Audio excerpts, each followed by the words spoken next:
Formal, they have security of tenure and it is not a contract based. It is secure. Formal is secure, and informal is you don't have security of job.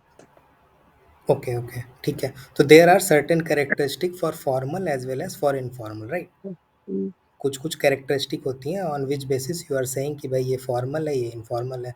But the thing is in our syllabus the मतलब formal पे तो आपको पता है, like Weber has stated on the bureaucracy, तो उस पर आपको थोड़ा सा आइडिया है what can be the formal organization, right?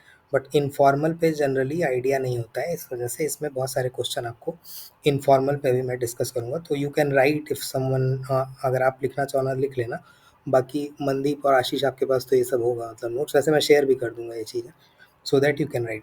So when ever question comes on the informal economy in unit 6, या आपको पेपर 2 में अगर इनफॉर्मल पे आएगा, तो जितना आज हम लोग डिस्कस कर लेंगे इससे बाहर आपको जानना नहीं है, यही क्वेश्चन आएगा। मतलब यहाँ से आप उठा इधर उधर करके आप लिख दोगे।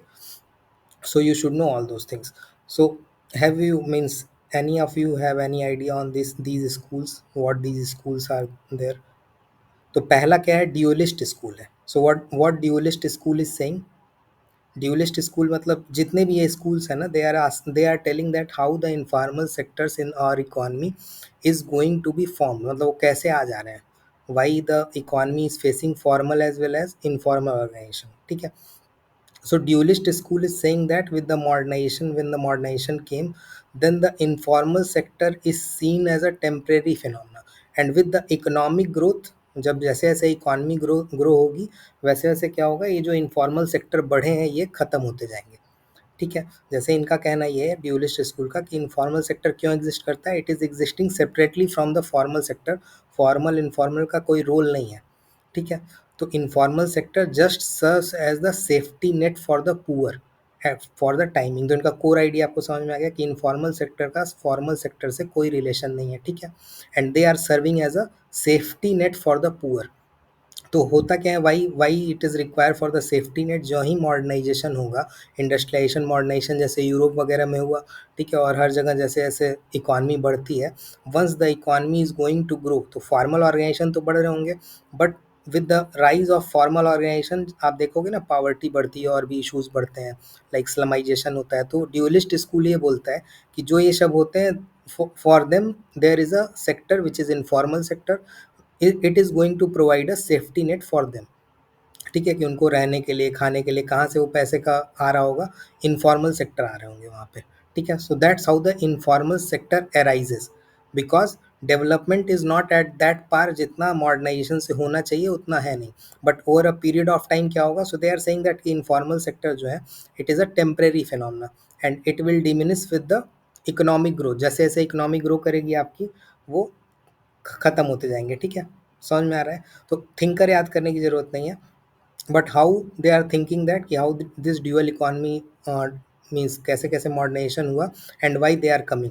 सो for whatever the safety nets you think for the poor, तो आपको ये दिखेगा। जैसे अर्बन इंडिया में अगर देखोगे, दिल्ली है या कोई भी एरिया है, if the urbanization is growing, so what you will see in the informalization, street vendors आप देखते हो, right? Domestic workers are also operating independently of the formal economy. भाई स्ट्रीट वेंडर्स आते हैं तो they are not asking for any formal thing, या आपके वहाँ कोई डोमेस्टिक वर्कर अगर कोई काम कर रहा है या कोई काम करने आता है, they are working independently of the formal economy as per this dualist school, ठीक है। They are providing livelihoods for the people जो एक्सक्लूडेड है, जो फॉर्मल एम्प्लॉयमेंट से एक्सक्लूडेड है, उनको लिवलीहुड कौन दे रहा है, ये इनफॉर्मल सेक्टर दे रहा है। इस वजह से इनफॉर्मल सेक्टर ग्रो करता है। तो ड्यूलिस्ट स्कूल का समझ में आया कि why they are saying that, कि कैसे इनफॉर्मलाइजेशन हुआ ड्यूलिस्ट स्कूल के हिसाब से, ठीक है। कोर आइडिया समझ में आ गया ड्यूलिस्ट स्कूल का,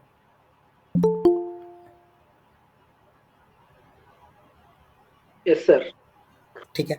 okay, so now the second, तो अब समझ में आ रहा है ना कि, और these are the thoughts only, मतलब ऐसा कुछ नहीं, ये थॉट्स हैं for various thinkers. So you have to think once you are writing, मतलब ऐसा क्वेश्चन नहीं आएगा कि व्हाट आर दी स्कूल, ऐसे इग्नू वाले बुक में दिया हुआ है, but the thing is you have to think when you are writing कि what kind of schools you trying to apply, ठीक है। तो ये जो स्कूल डेवलप हुआ जब ILO फॉर्म हुआ ना 1970s में, so they has viewed the informal sector as importance for the marginal activities की जितनी छोटी मोटी एक्टिविटीज़ होंगी due to urbanization, due to modernization, तो उसमें किसकी ज़रूरत पड़ेगी, उसमें इनफॉर्मल सेक्टर की ज़रूरत पड़ेगी।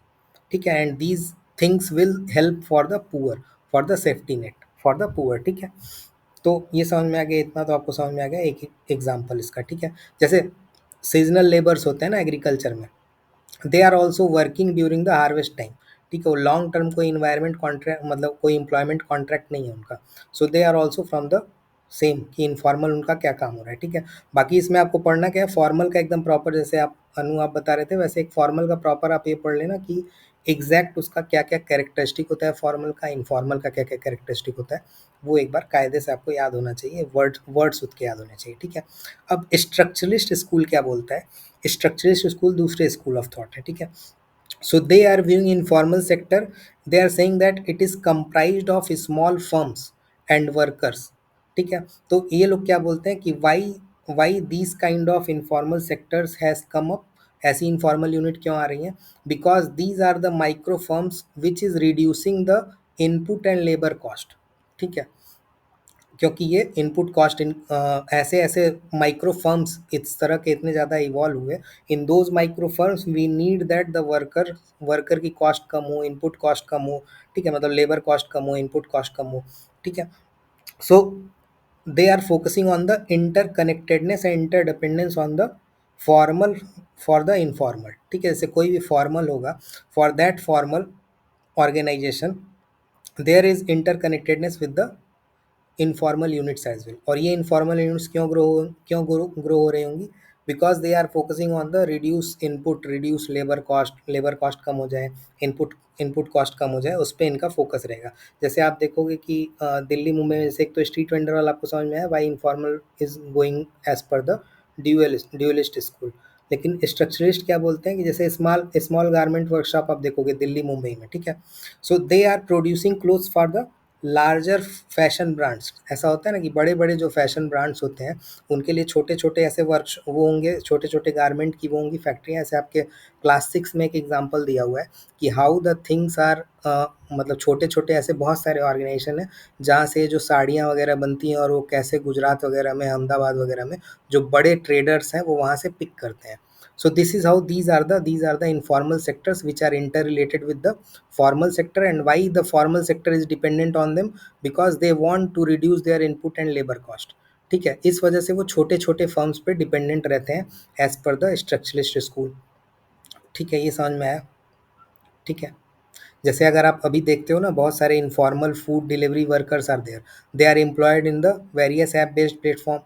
ठीक है, they are also not having any contract और बेनिफिट। लेकिन आप जैसे देखोगे कि जेप्टो है या कोई भी है, they have the vendor partner for that, there is another firm for this who is going to deliver. ऐसा नहीं कि ब्लिंकिट के पास कोई बंदा है। ठीक है, जैसे आप बड़े बड़े ऑर्गेनाइजेशन में आपने देखा होगा कि they do not have any security system for themselves. खुद का उनका कोई सिक्योरिटी सिस्टम नहीं होता है, but they are taking the vendors who are maintaining the security things in there, जो वहाँ पे लगते हैं ना सिक्योरिटी में गार्ड वगैरह, तो वो कहीं और से होते हैं। तो ऐसी बहुत सारी छोटी छोटी कंपनियां हैं। तो ये समझ में आया कि why they are requiring, because they want to reduce that input और लेबर कॉस्ट। ठीक है, अगर कोई भी फॉर्मल ऑर्गेनाइजेशन है, जैसे टीसीएस मान लो बड़ी ऑर्गेनाइजेशन है, सो आपने देखा होगा कि उसमें भी क्या है, people if people are coming to the offices तो they are providing cabs for them. तो अगर वो कैब उसको दे रहे हैं तो those cabs are also not from the, ऐसा नहीं कि वो गाड़ियाँ खरीद के बैठे हुए हैं और उनके खुद के ड्राइवर हैं और लेके ला रहे हैं जा रहे हैं। ऐसे बहुत सारे छोटे छोटे फर्म है हु इज़ हैविंग, मान लो मेरे पास 20 कैब है, so I will be a vendor for TCS या किसी बड़ी इन्फोसिस कंपनी के लिए मैं एक वेंडर रहूँगा। मैं क्या करूँगा, मेरे पास 20 लोग हैं, उनका टाइम डिसाइडेड है, I will pay something, I will take the payment from them, और उस तरह से इन लोगों को ले जाएंगे। तो आप समझ रहे हो कि Y the informal sector is needed for the formal sector. ये चीज़ समझ में आ रही है, समझ में आ रही है ये चीज़। दो स्कूल क्लियर है, right. So now the third one, Yes. अब third one is the legalist school.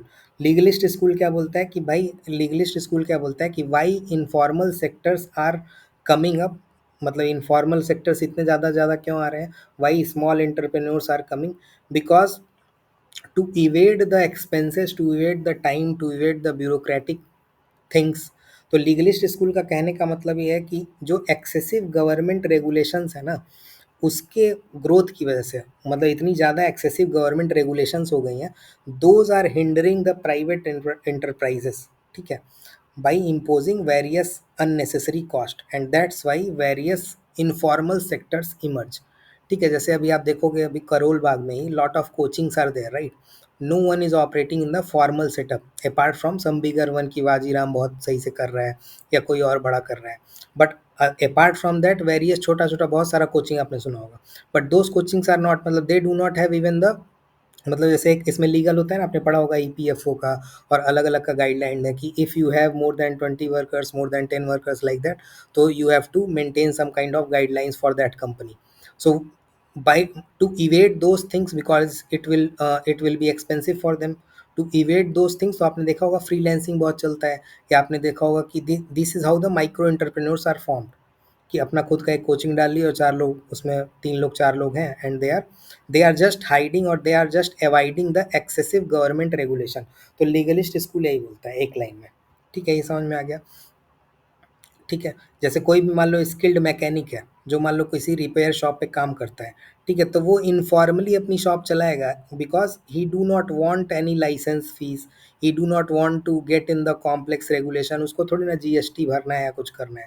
आप समझ रहे हो? ऐसे टेलर्स होते हैं, छोटे छोटे टेलर्स होते हैं, ठीक है, they are also running a unregistered shop, घर पे ही अनरजिस्टर्ड शॉप चलाते हैं. जैसे अभी अगर आप देखोगे, you can not open some good building, मतलब सही से आप कुछ कॉमर्शियली ऑपरेट नहीं कर सकते इन योर होम और प्रीमाइसेस, लेकिन आप छोटे शहरों में जाओगे तो इन द, मतलब आप शॉप खोल सकते हो अपने घर में, it is not coming in the commercial property. लेकिन मतलब टू अवॉइड दोज थिंग्स, मतलब कि वो कॉमर्शियल में आप ले जाओगे तो फिर उसका टैक्स अलग होगा, उसकी चीज़ें अलग होती हैं. ठीक है, जैसे आपने देखा होगा every city has a some development area.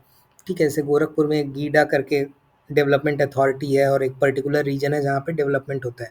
So why those development regions are form, कि जो भी सेक्टर्स हैं इस तरह के who are going to big, वो वहाँ पे आके काम करें, so that they can, so that authorities can charge more to them. ठीक है, जो भी उनके फॉर्मल बिजनेसेस हैं उनको ज़्यादा चार्ज किया जाता है, क्योंकि उनका इलेक्ट्रिसिटी का यूनिट डिफरेंट होता है, जैसे अगर होम पे करोगे आप तो वो अलग होता है. ठीक है, तो आप समझ रहे हैं? तो because of these legal compliances various informal sectors emerge, so that उनको इस तरह के कंप्लायंसेस में ना पड़ना पड़े. ठीक है, समझ में आया? Legalist school. Now last one is the voluntaristic school. Voluntaristic school क्या बोलता है कि there are various self employed individuals, ठीक है, वेरियस इंटरप्रेन्योर्स होते हैं, they are actively choosing to be informal in the economic activities. ठीक है, वो लोग अपना कॉस्ट बेनिफिट वगैरह देखते हैं, and they are actively choosing those things.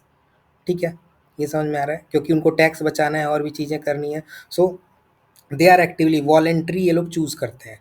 ठीक है, ठीक है, जैसे आप देखोगे बहुत सारे फ्रीलांसर्स हैं. ठीक है, बहुत सारे फ्रीलांसर्स हैं जो वर्क करते हैं. दे आर इन द वॉलेंट, मतलब अगर आप देखोगे तो वॉलेंटरिस्टिक स्कूल में आएंगे. ठीक है, they are self employed individuals, खुद को अपने आप को एम्प्लॉयमेंट देते हैं. सो ये चारों स्कूल आपको समझ में आ गया, एक बेसिक आइडिया लग गया. ठीक है, जैसे फ्रीलांसर गिग वर्कर किस में आएगा? Those are the voluntary. जैसे gig workers are in the voluntary school. Why the gig working economy is on the boom, मतलब इतना ज़्यादा क्यों है? जैसे ब्लिंकिट वगैरह का, जेप्टो का जो मैं एग्जांपल आपको बताता रहता हूँ. Why the people are opting for those informal arrangement to avoid the rigid work schedule. उनको नहीं चाहिए कि सुबह 9 से 10 काम करना है. ठीक है, वो लोग खुद ही चूज़ करते हैं कि सुबह ओला में चलाएंगे, शाम को कहीं और चलाएंगे, और आज मन नहीं हुआ तो आज नहीं करेंगे.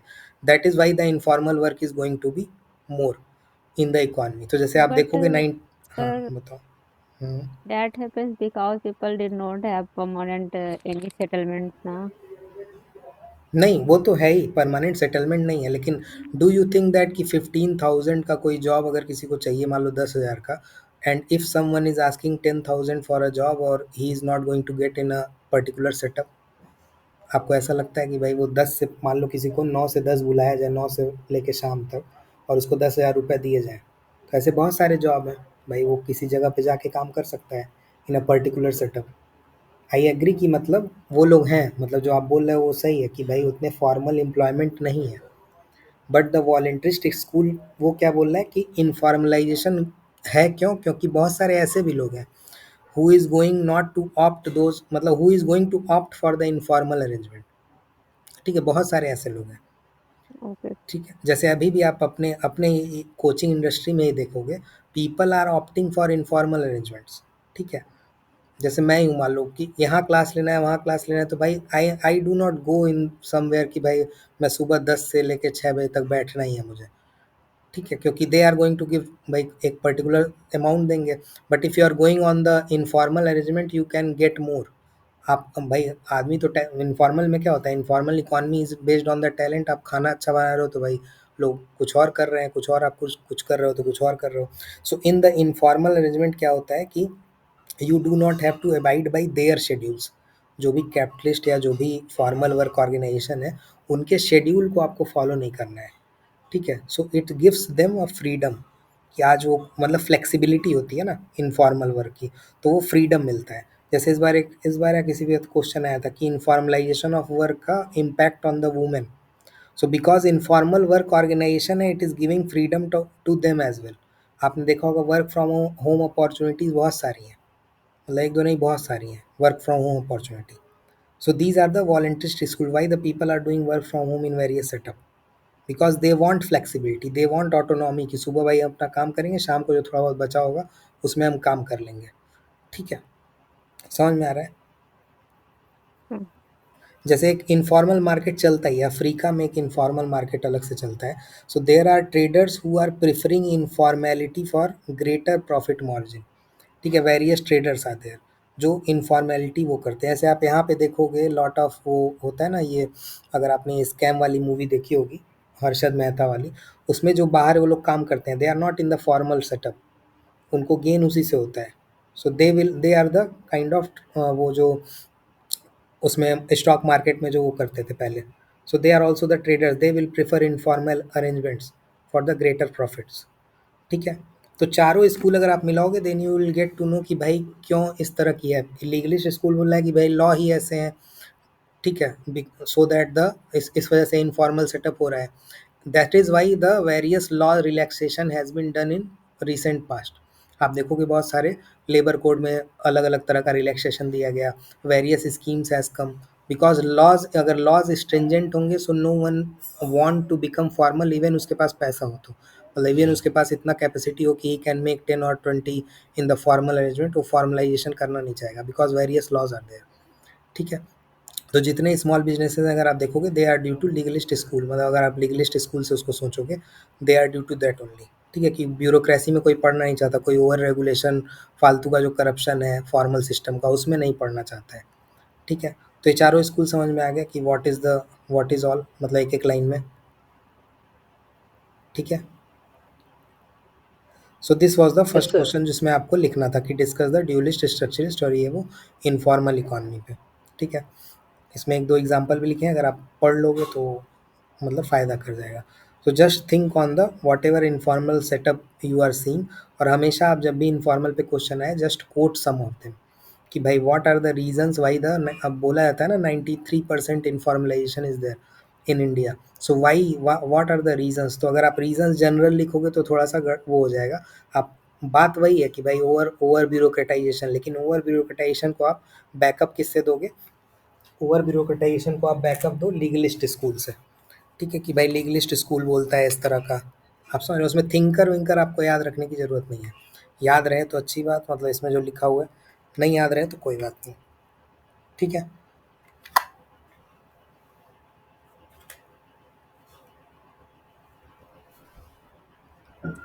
ठीक है, समझ आ गया ना ये Yes, चीज़? yes, sir. Yes. ठीक Yes, है, sir. अब नाउ द सेकेंड वन। तो सेकेंड वन वाला क्या है? Significance of the immigrant labour in shaping global and local economies using relevant sociological theory. अब immigrant labour is also one of the, मतलब जैसे आपके सिलेबस में एक वो है मतलब एक टॉपिक है लेबर एंड सोसाइटी, लास्ट वाला टॉपिक है labour and society. And again I have not given any question on feudal और वो सब जो बेसिक क्वेश्चन आता रहता है, वो आपको याद होना चाहिए मतलब इसमें। ठीक है, मतलब इसमें मैं खोज खोज के क्वेश्चन बना के कि आपको जो थोड़ा सा ऐसा क्वेश्चन हो which is going to give you more input, वो ज़्यादा है। तो in immigrant labour is also one of the part, जो लेबर एंड सोसाइटी वाला आपका वो है topic, immigrant labour can also be one of the part. ठीक है। अब इमिग्रेंट लेबर पे भी how they are shaping the global और local economy, you can write various basic things कि भाई वो लोकल की रेमिटेंस भेज रहे हैं, ठीक है, रेमिटेंस भेज रहे हैं, that can be one of the factor how they are shaping the global or local economy. You can think a lot of significance on the immigrant labor, but again you should have some logical या कुछ आपके पास इस तरह का एक basic वो होना चाहिए, ठीक है। सो इसको एक बार पढ़ा है आप लोगों ने, मतलब किसी ने भी इसमें? Yes sir. एक बार बताओ आशीष, क्या क्या पढ़ा, क्या समझे आप इसमें? How the immigrant labours are shaping through, मतलब आप कुछ वर्ड के थ्रू बताना है, कॉन्सेप्ट के थ्रू?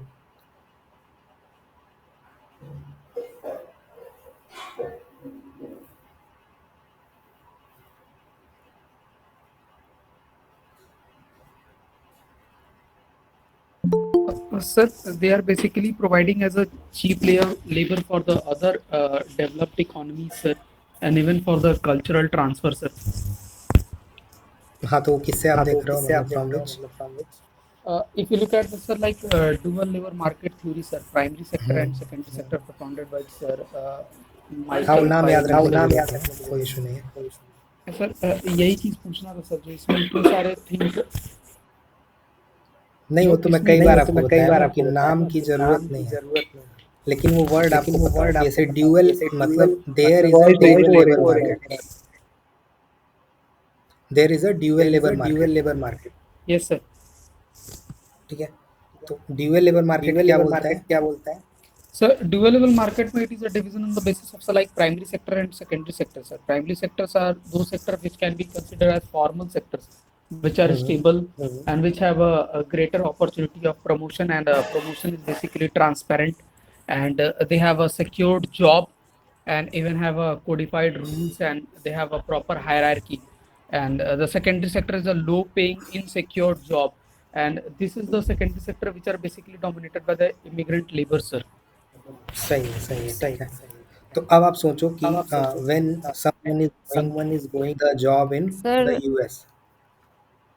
हाँ echo problem in your voice.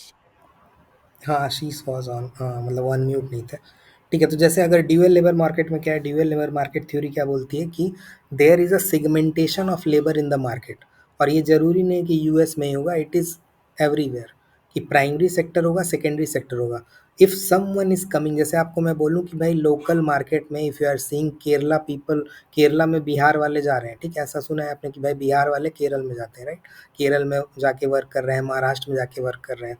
So there are primary sector, there are secondary sector, तो there is a son of soil movement, son of soil movement, एक सन ऑफ सॉयल करके एक word होता है।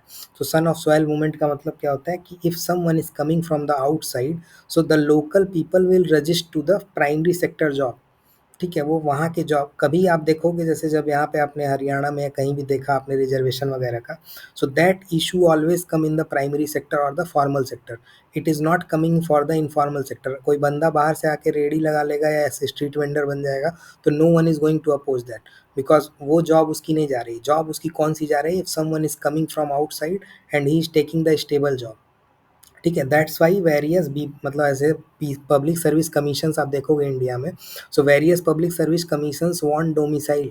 जैसे MPPSC का exam कोई नहीं दे सकता, ऐसे एमपीपीएससी में है ना कि आपको डोमिसाइल चाहिए वहाँ का, देन यू कैन गो, नहीं तो आप जनरल की तरह ट्रीट किए जाओगे या कैसा भी जो भी होता है। So there are, this is how they are protecting that primary sector, वो प्राइमरी सेक्टर है, ठीक है। If someone is going to migrate, तो this is a dual labour market theory, कि ऑलवेज मतलब जो भी आपका लेबर मार्केट है that will be segmented into two sector, primary और सेकेंडरी, और ये हर जगह होगा, आपको हर स्टेट में दिख जाएगा, पूरे ऑल ओवर वर्ल्ड में तो आपको दिखेगा ही। So whatever you think that is going to be high paying job, और whatever things that is a stable job और formal sector job, that is a primary sector job.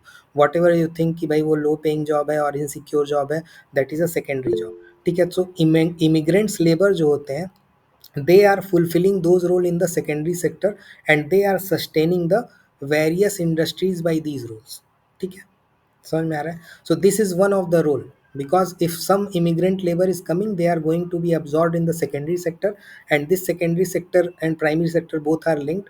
Secondary sector बहुत सारी services primary sector को देता है, they are also dependent on the secondary sector, तो यहाँ पे उनको एक वो मिल जाता है. This is how the economies are interrelated with this dual labour market theory. ठीक है, ये समझ में आया. जैसे इसमें आपके उसमें मैंने एग्जांपल भी लिखा है कि जो मैक्सिकन इमिग्रेंट्स आते हैं, they are dominating in the agriculture work. जो यूएस में मैक्सिकन इमिग्रेंट्स जो भी हैं, they are in the agriculture work. So they are ensuring the food supply continuity despite the low wages. उनको वेज उतना नहीं मिलता है, बहुत वर्किंग कंडीशन उसकी सही नहीं होगी. Despite that they are ensuring the food supply continuity. ठीक है, that is how the immigrant labour is providing a security for that primary sector with their low cost job और with their high flexible work. ठीक है, ये समझ में आ रहा है ये चीज़. So this is one of the theory जिससे आप लिख सकते हो कि how this is the economically integrated and how the immigrant labours. अब ये माइग्रेशन में आपको यहाँ आएगा तो पुश पुल फैक्टर वो सब तो बेसिक हो गया कि माइग्रेंट लेबर आते हैं और पुश पुल या सेंसस का आप जो डेटा पढ़ते हो अपने पेपर 2 वगैरह में पढ़ा होगा. So those are the basic thing. लेकिन हमेशा आप सोचो कि always the labour market is divided in two sectors. हर जगह आपको ये चीज़ देखने को मिलेगी and how they are sustaining the other things. ठीक है, ठीक है. तो ये पहला आपको क्लियर हुआ. नाउ द सेकेंड वन आपने पढ़ा होगा. जैसे अब इसी में आपको लिखना था तो भाई वर्ड सिस्टम थ्योरी आपने पढ़ी है, इमैनुअल वॉस्टैन की वर्ड सिस्टम थ्योरी भी आपने पढ़ी है. ठीक है, वहाँ पे भी आप माइग्रेशन लगा सकते हो. He is telling that there are core countries and there are periphery countries, right. The core countries they are exploiting the labours from the periphery countries. ठीक है, so this is how the peripheral countries are exploiting the labour and making them sustainable for longer period of time. ठीक है, and this is how their मतलब उनका जो भी profit maximise हो रहा है and how they are dominating the world, इस तरह से वो चल रहे हैं. ठीक है, ऑब्वियस है उसके डाउन साइड आप देख सकते हो इनइक्वालिटी या जो भी है, but you can write how this immigrant workers. जो इमिग्रेंट वर्कर्स कौन है, these are from the periphery countries. जैसे गल्फ वाले जो जाके यहाँ से जो गल्फ में जा रहे हैं, so periphery countries are serving the need for the labour, low cost labour. तो ये पेरीफेरी कंट्री के लेबर वहाँ जा रहे हैं मतलब गल्फ कंट्रीज में, and they are doing their work and this is how their economies are sustaining, जो उनकी ऑयल इकोनॉमी है.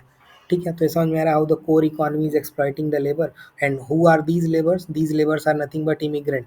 इमिग्रेंट का मतलब यही नहीं कि वो जो जा रहे हैं यहाँ से वो उठ के जा रहे हैं, because there are lot of opportunities over there. ठीक है, so world system theory also you can write. ठीक है, इन दो में कोई इशू नहीं है, इतना समझ में आ गया ये चीज़.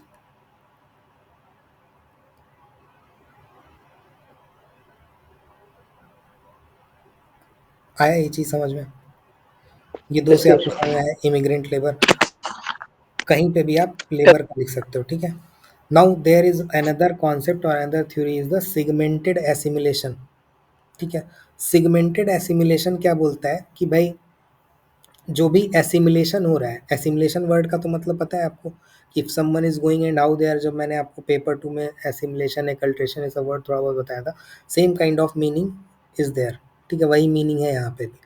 ठीक है, so it depends on the social economic condition, it depends on the family dynamics or what kind of community support that particular immigrant labor is getting. उसके बेसिस पे उसका एसिमिलेशन होता है. ठीक है, उसी के बेसिस पे उसका एसिमिलेशन होता है. ऐसे मान लो इंडियन आईटी प्रोफेशनल है कोई और वो यूएस में जा रहा है. बहुत सारे लोग इमिग्रेंट हैं जो यूएस में जा रहे हैं, राइट, विद द हाई, उनके पास डिग्री है, स्किल्स बहुत इस तरह की हैं. ठीक है, तो वहाँ पे जा रहे हैं. उनके जो बच्चे होंगे, जो भी उनके चाइल्ड होंगे, चिल्ड्रन होंगे, they will also excel in the academics. ठीक है, and they will integrate into the upper middle class of over that society. वहाँ पे जब वो जा रहे होंगे, जैसे मान लो आज जाके जो सेटअप हो गया वहाँ पे, ठीक है, जैसे मेरी सिस्टर है वहाँ पे हो गया, अब उनका जो बच्चा हुआ है वो over a period of time अगले 20 साल में वो लोग तो एसिमुलेट हो गए ना वहाँ पे. तो अपर मिडिल क्लास में उनका जो बच्चा है अपर मिडिल क्लास में ही इज ईजिली इंटीग्रेटेड, तो उसका एसिमुलेशन ज़्यादा सही से होगा. So once if the assimilation is good then upward mobility will be high. ठीक है, ये चीज़ समझ में आ रही है? ठीक है, तो ये किसके लिए होगा? The immigrants who are going to be integrated through education और स्किल और the opportunities in the host country, उनके लिए अपवर्ड मोबिलिटी होगी। ठीक है, आप समझ रहे हो, उन्हीं के लिए अपवर्ड मोबिलिटी होगी, for others it is not, others के लिए ऐसा नहीं होगा। ठीक है, ठीक है, इसमें कोई इशू नहीं है ना। So it depends on the assimilation. तो एसिमुलेशन के डिपेंडेंस पे वो बताता है कि भाई अपवर्ड मोबिलिटी किसकी ज़्यादा होगी, डाउनवर्ड मोबिलिटी किसकी ज़्यादा होगी, and who will be the in the selective acculturation, मतलब कि कुछ लोग आगे बढ़ेंगे, कुछ लोग नहीं बढ़ेंगे। जैसे तो अपवर्ड मोबिलिटी तो आपको समझ में आ गया कि who is going to be in the upward mobility. अब यही यही immigrants labour will support your local economy as well as global economy. भाई जिनकी अपवर्ड मोबिलिटी ज़्यादा होगी, he is going to support more for that local और global economy.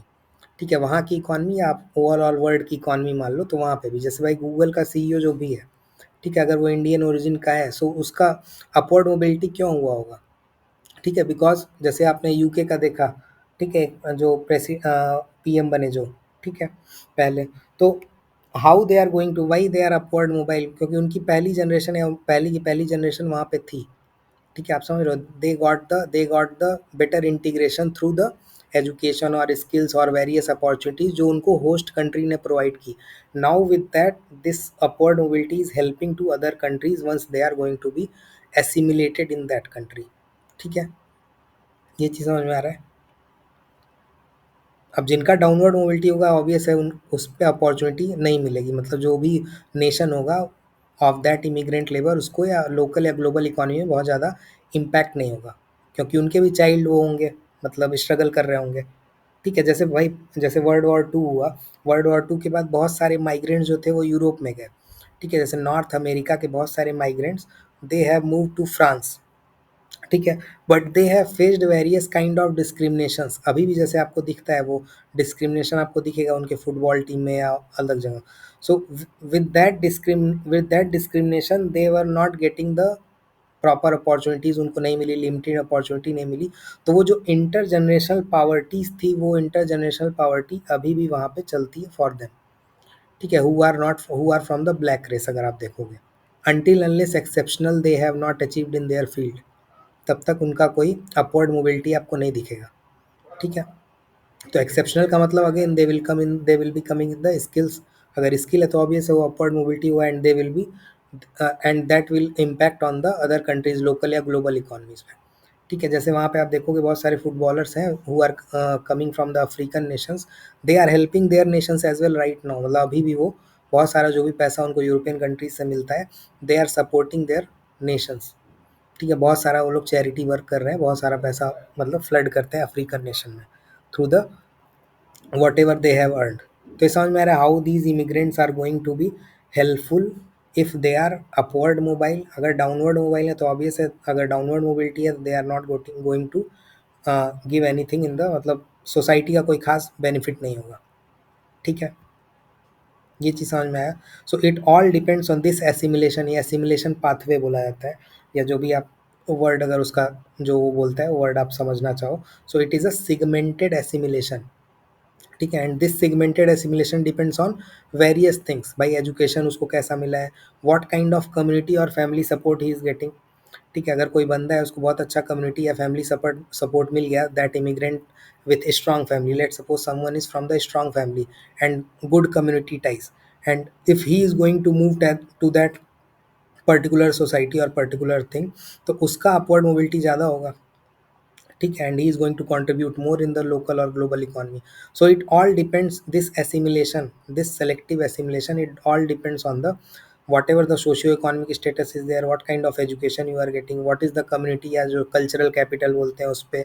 ठीक है, वो चीज़ डिपेंड करेगा, what ever the government policies that also depends. जैसे H1B वीज़ा और दुनिया भर का वो चलता है ना, अलग अलग policies which is going to regulate this, कि भाई ग्रीन कार्ड किसको मिल रहा है किसको नहीं मिल रहा है। ठीक है, so these government policies also determine those things on the immigration level. ये चीज़ समझ में आ गई, दूसरे मतलब एक और थिंकर की, या जो भी कॉन्सेप्ट आपको समझ में आ गया, राइट।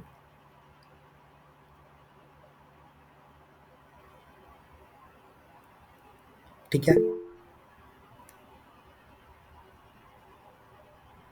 Yes, sir. ठीक है।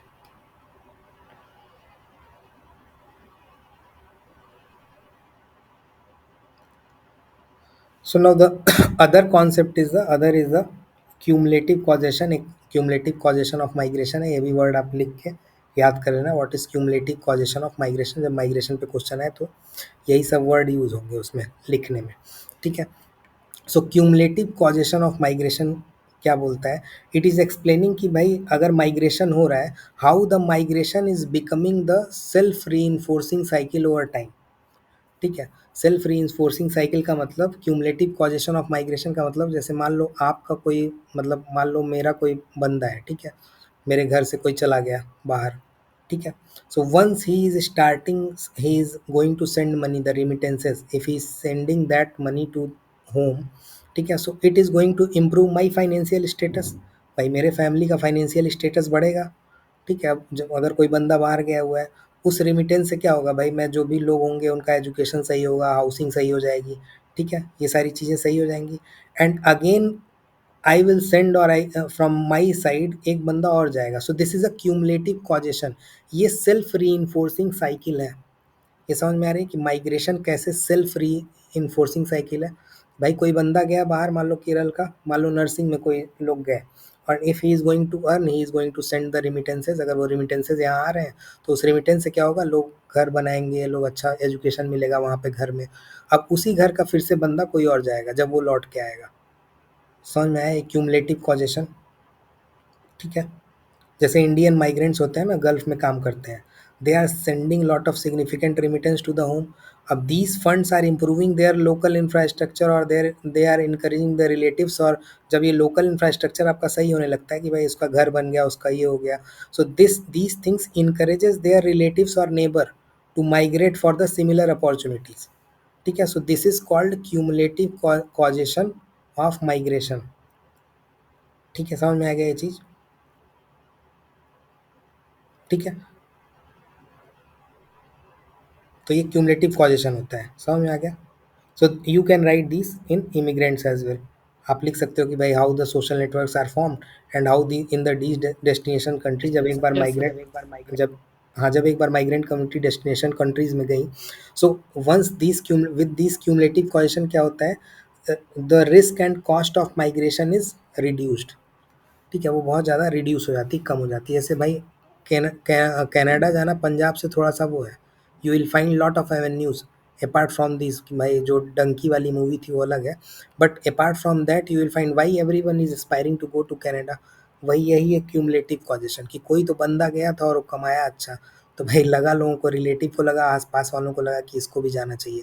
एंड दिस सोशल नेटवर्क, जैसे जब कोई बंदा जा रहा होगा तो एक सोशल नेटवर्क ये बन चुका होता है, तो वो सोशल नेटवर्क जो होता है वो कॉस्ट ऑफ माइग्रेशन को कम कर देता है। नया अराइवल कोई मान लो आया कोई आपके इधर उधर से, so they will provide information, they will provide shelter, और even they provide job opportunities, ठीक है। जैसे कनाडा में, कनाडा से आपको बाहर, मतलब पंजाब से आपको कनाडा जाना ईजी है, if you are local in the Punjab, अगर आप लोकलाइट हो तो आपके लिए ईजी है, because lot of social networks are there, because lot of this cumulative causation work over there, ठीक है।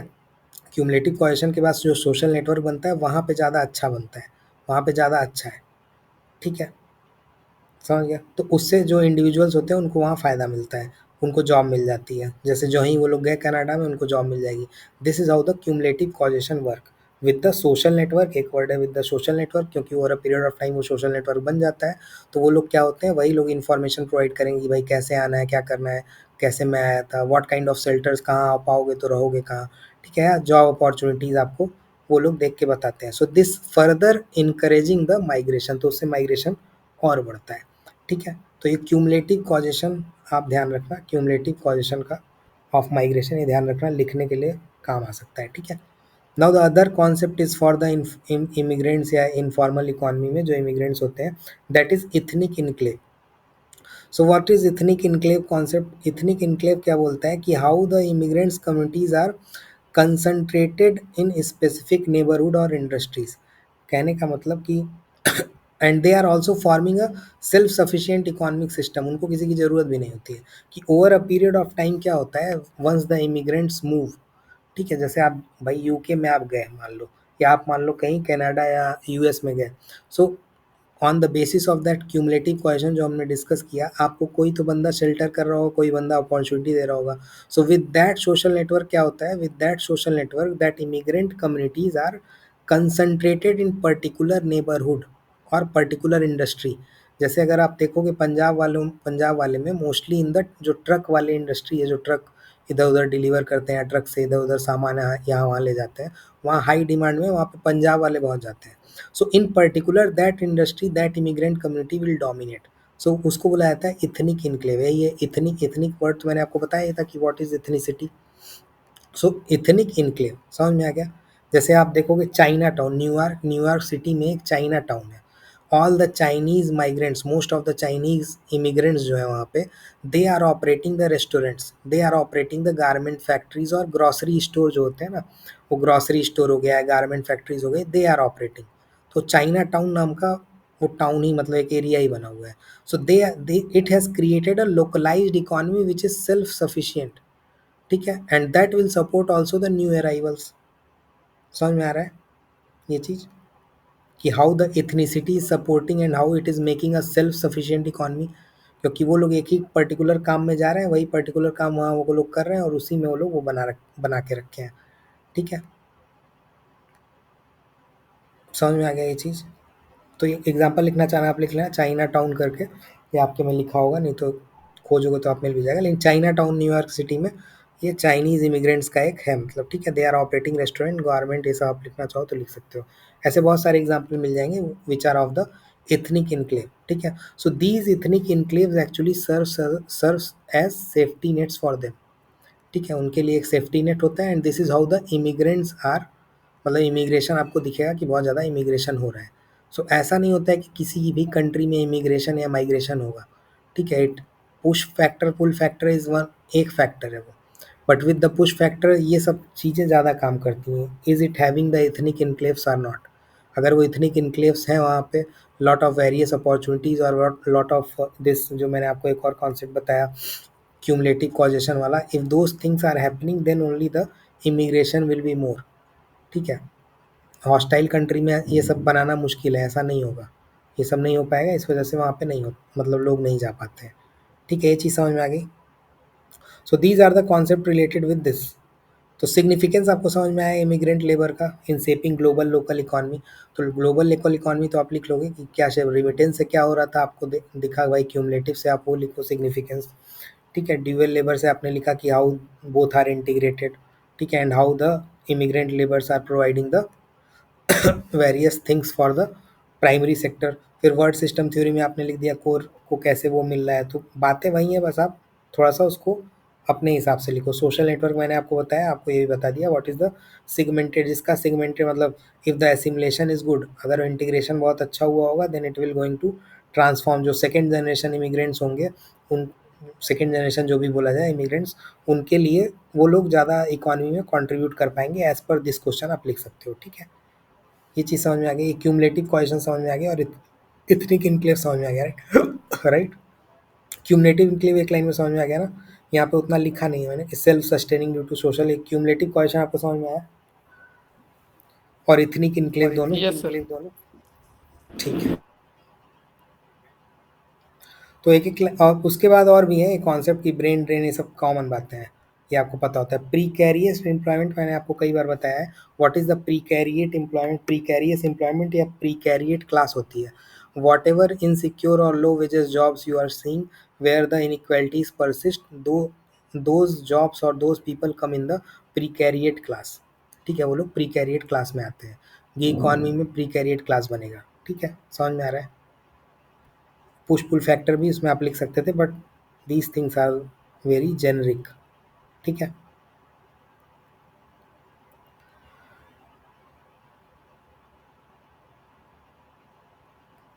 ठीक है. तो एक बार बताओ क्यूमुलेटिव वाला, एक बार आप लोग बताओ कोई भी क्यूमुलेटिव और वो क्यूमुलेटिव कॉजेशन और लास्ट वाला एक बार बताओ ताकि याद हो जाए. दो चार वर्ड.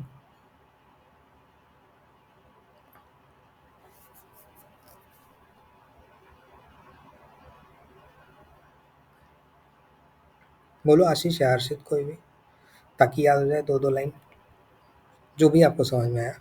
लिखे होगे तो भी कोई इशू नहीं है, लेकिन जो भी आपको वर्ड समझ में आया। So they reduces the risk factor in the ठीक है, and तो why it is a cumulative causation of the migration? Sir, cumulative cooperation is like one of the like pull factors, sir. Like a person migrate from a particular region and start earning in that region, and that become attractive for the other person of that particular locality, sir. ठीक Like है, कोई भी और इंसान उससे sir क्या कहीं होता है, उससे क्या होगा, सोशल नेटवर्क बनेगा। ठीक है, सोशल नेटवर्क बनेगा जो हेल्प करेगा। ठीक है,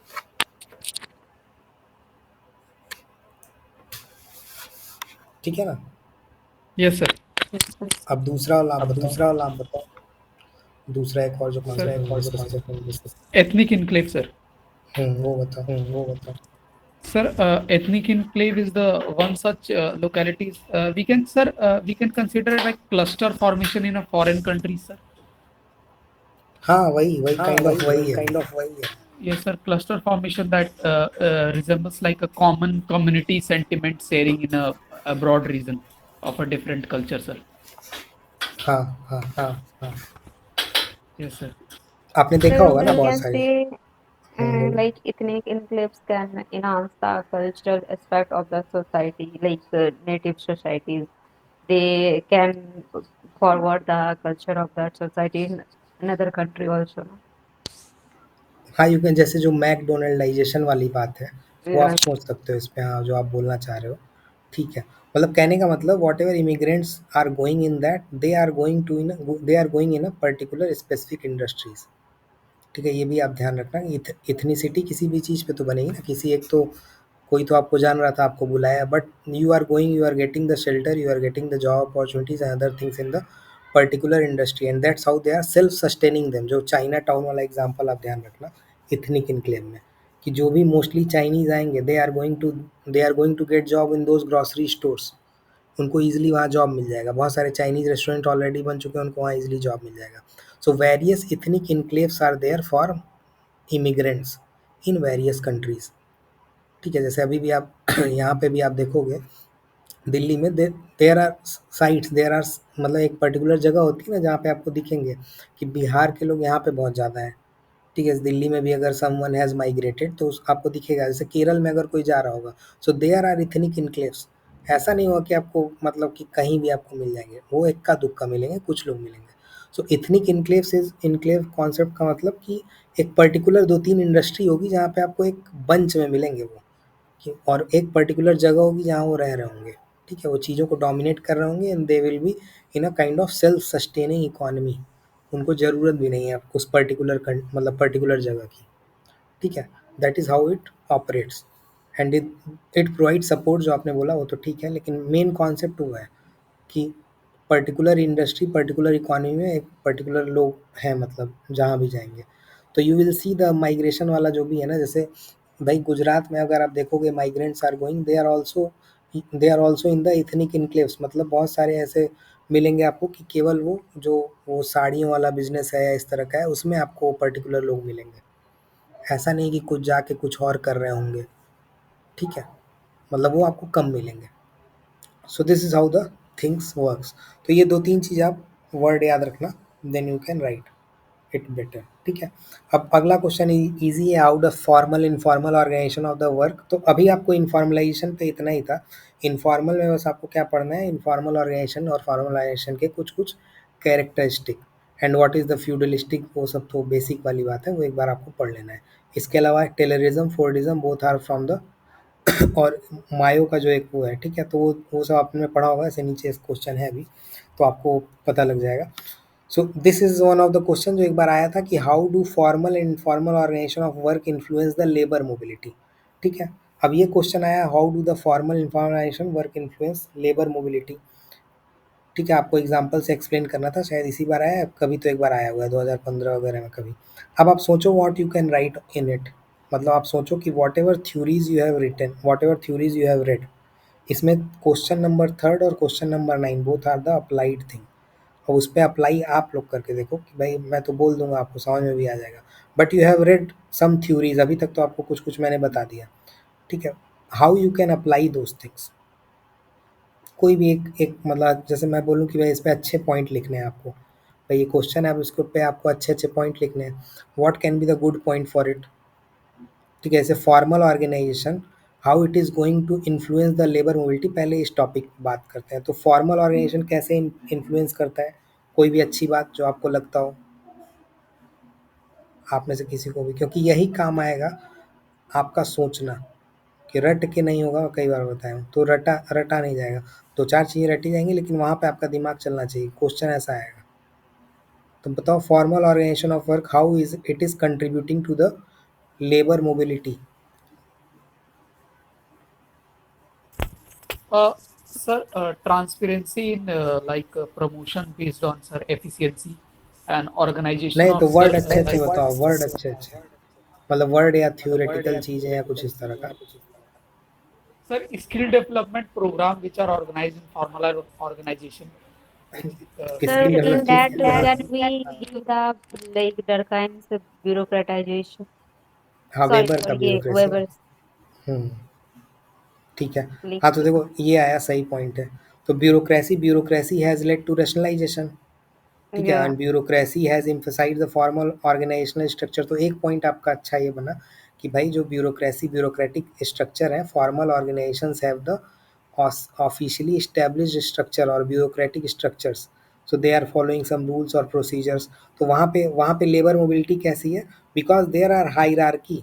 तो हायरार्की पे भाई आप कलेक्टर बनोगे तो भाई कलेक्टर बनोगे, so you are going in the bureaucratic setup, you are going in the formal organisation. How your mobility is going to be determined, एक तो पर्टिकुलर स्टैंडर्ड प्रोसीजर्स है ना, कैसे आपको प्रमोशन मिलेगा, 4 साल बाद क्या होगा, ये सब है ना। So this is how the labour mobility is influence in the formal organization, because the career paths are clear, ठीक है, job descriptions are clear, even the promotional criteria जो होते हैं ना वो भी क्लियर होते हैं, ठीक है। आपने पढ़ा होगा सेकेंड एआरसी में बहुत सारे तरह के कंपोनेंट हैं, that component will be monitor after your training period या after a particular point of time, वो सब चीज़ें देखी जाएंगी। So those things will depend your those things will determine your mobility because you are also labor if you are going in that, ठीक है। ये समझ में आया। तो एक ब्यूरोक्रेसी एक अच्छा आप इसमें लिख सकते हो, you can see from any जैसे भाई आईटी सेक्टर में अगर कोई काम करता है, they are also going from a pathway, like you are you have joined as a junior developer and now you are leading up to the team leader और project manager. So अगर आप team leader बन रहे हो, आप project manager बन रहे हो, so there is a some performance reviews for that, right. There are some rules, there are some bureaucratic formal rules for that organization, तब आप ऊपर जाते हो। तो एक पॉइंट तो आपका ये सही हुआ कि ब्यूरोक्रेसी, और इसके अलावा कोई और point, how the things are working.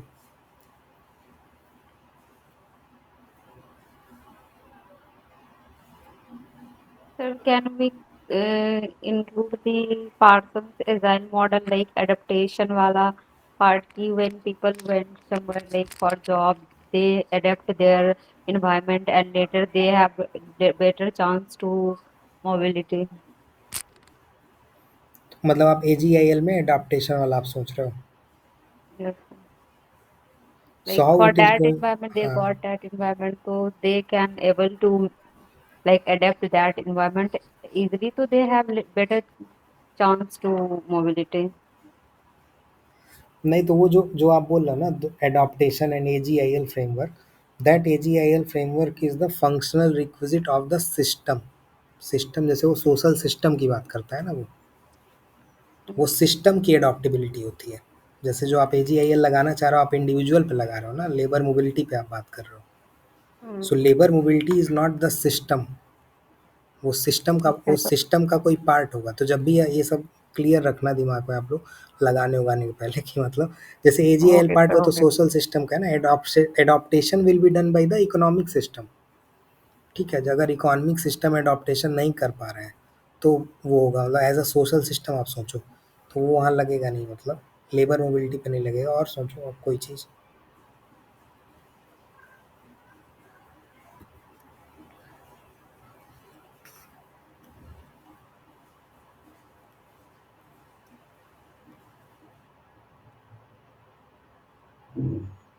सोचो लेबर मोबिलिटी कैसे बढ़ेगी।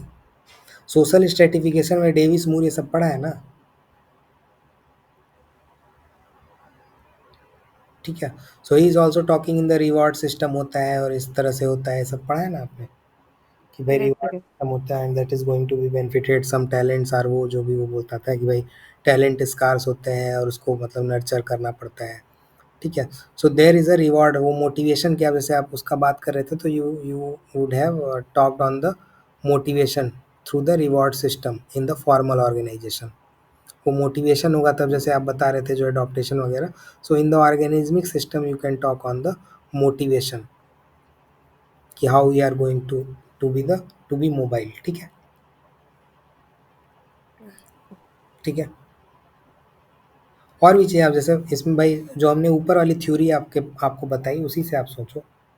जैसे human capital theory is also there, right. Human capital theory आपने पढ़ा है, ह्यूमन कैपिटल वर्ड तो पढ़ा होगा, सोशल कैपिटल, ह्यूमन कैपिटल, ये सब वर्ड पढ़ा है ना, पीरे बरदुआ का, ठीक है। That thing also you can apply. अब बताओ human capital theory how it is going to apply in the formal organization, it is going to increase the mobility. कोई बताओ आप में से। Human capital is the theory. Human capital का मतलब तो पता है ना, what is human capital?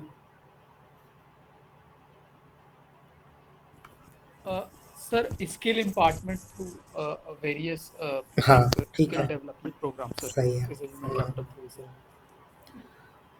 So how the labour mobility is impacted by the human capital theory. अब आप सोचो, अब जब आपको इतना पता ही है तो आप इजीली लगा दोगे। Uh, through this skill impartment, sir, they get certification, and these certification help them in getting promotion or shifting the several jobs, sir. हाँ, और दिस हेल्प्स, ये इजी किस में होता है, फॉर्मल सेटअप में। If you are in the informal organization, let suppose आप भाई कोई कोचिंग ज्वाइन करते हो। अभी आपको बेसिक एग्जांपल मैं देता हूँ भाई, स्टडी आईक्यू है, स्टडी आईक्यू है ना, स्टडी आईक्यू और Adda 24/7, these are a bigger name in UPSC में, मतलब थोड़ा अच्छे लेवल पे काम कर रहे हैं, मतलब बड़ा इनका सेटअप है, अच्छा खासा पैसा है। अब आप छोटे पे चले जाओ, कोई छोटा कोचिंग मान लो, हिडन आईएएस है, कोई सा भी छोटा मोटा कोचिंग, ठीक है। So what they are doing, they are giving the इस उन्होंने एक प्रोग्राम लॉन्च किया है कि भाई टीचर इन्हांसमेंट स्किल नाम का कोई प्रोग्राम लॉन्च किया है कि 15-20 दिन वो करेंगे, 15-20 दिन अपना चलाएंगे और मतलब एक सर्टिफिकेट प्रोवाइड करेंगे and then they will, so they are providing a particular training और सर्टिफिकेशन फॉर दैट टाइम, ठीक है। जैसे टीसीएस जब आप ज्वाइन करोगे या कोई बड़ी कंपनी इन्फोसिस वगैरह ज्वाइन करोगे, so they are having a particular time period कि 3 महीने 4 महीने वो ट्रेनिंग देंगे आपको। And this is how the labour mobility improve, because वो कई सारे सर्टिफिकेशन आपको कराते हैं and over a period of time, one मान लो 1 साल आप कर रहे हो, 2 साल कर रहे हो, they will give lot of certification opportunities to you, ठीक है। So this is how the formal organization influences the labour mobility through the human capital, ठीक है। वो चीज़ आपको इनफॉर्मल ऑर्गेनाइजेशन में नहीं मिलेगी, ठीक है। वहाँ तो ऐसा नहीं है ना, इनफॉर्मल ऑर्गेनाइजेशन है वो, ठीक है। वहाँ कोई आपको फॉर्मल सर्टिफिकेट या क्वालिफिकेशन कॉम्पिटेंस ये सब कोई चेक वेक करने वाला नहीं है, ठीक है। आप समझ रहे हो,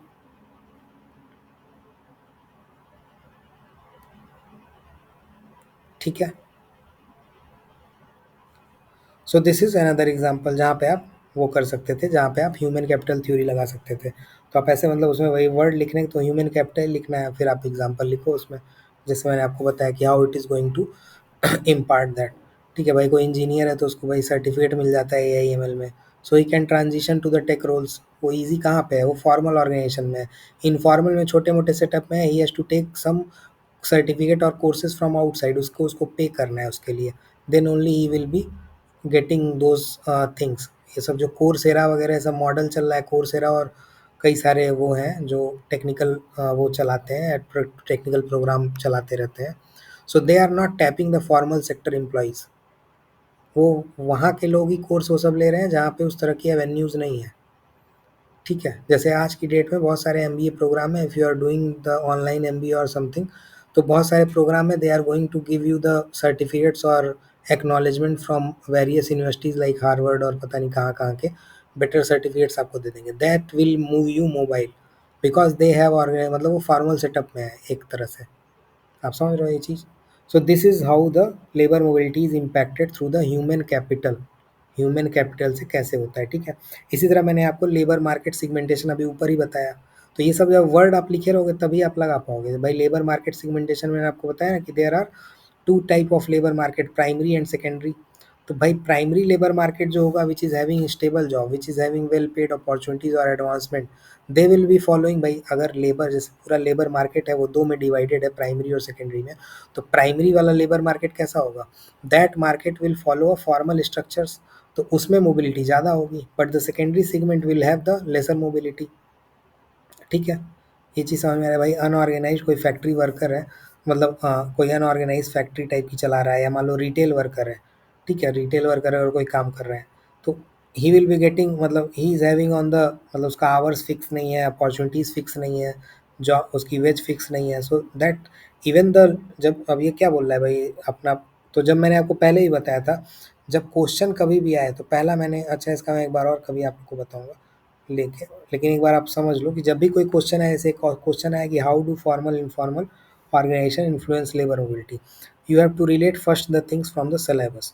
तो सिलेबस आपको कहीं वहाँ तो क्वेश्चन मिक्स होंगे, तो आपको पता लगा अच्छा 5th या 6th यूनिट का क्वेश्चन है। Now from the 6th unit आपको पहले जब ब्रेन स्टॉर्म करना है when you are writing the points, तो आप सोचो कि what you have read on the 6th unit in this, कि क्या आपने फॉर्मल के बारे में कुछ पढ़ा है, क्या आपने इनफॉर्मल पे कोई थ्योरी या कुछ अच्छे अच्छे कॉन्सेप्ट पढ़े हैं, तो पहला पॉइंट दूसरा पॉइंट आपका वो निकलेगा। Then you go for the other things की, जैसे वेबर वेबर वाला तो एक अच्छा कॉन्सेप्ट था, अदर थिंग्स लाइक अगर आप वहाँ पे लगाना चाह रहे हो मोटिवेशन वगैरह, या even you are thinking from the various theoretical strands, then you can think on those, क्योंकि पॉइंट आपको हमेशा कहाँ से निकालने हैं, अपने चैप्टर से, और इसीलिए वो चीज़ इंपॉर्टेंट है। अब जैसे इसमें हमने अभी ऊपर पढ़ के आए भाई, हमने पढ़ा कि ड्यूअल मार्केट, मतलब मार्केट इज ऑलवेज, मार्केट ही सिगमेंटेड है।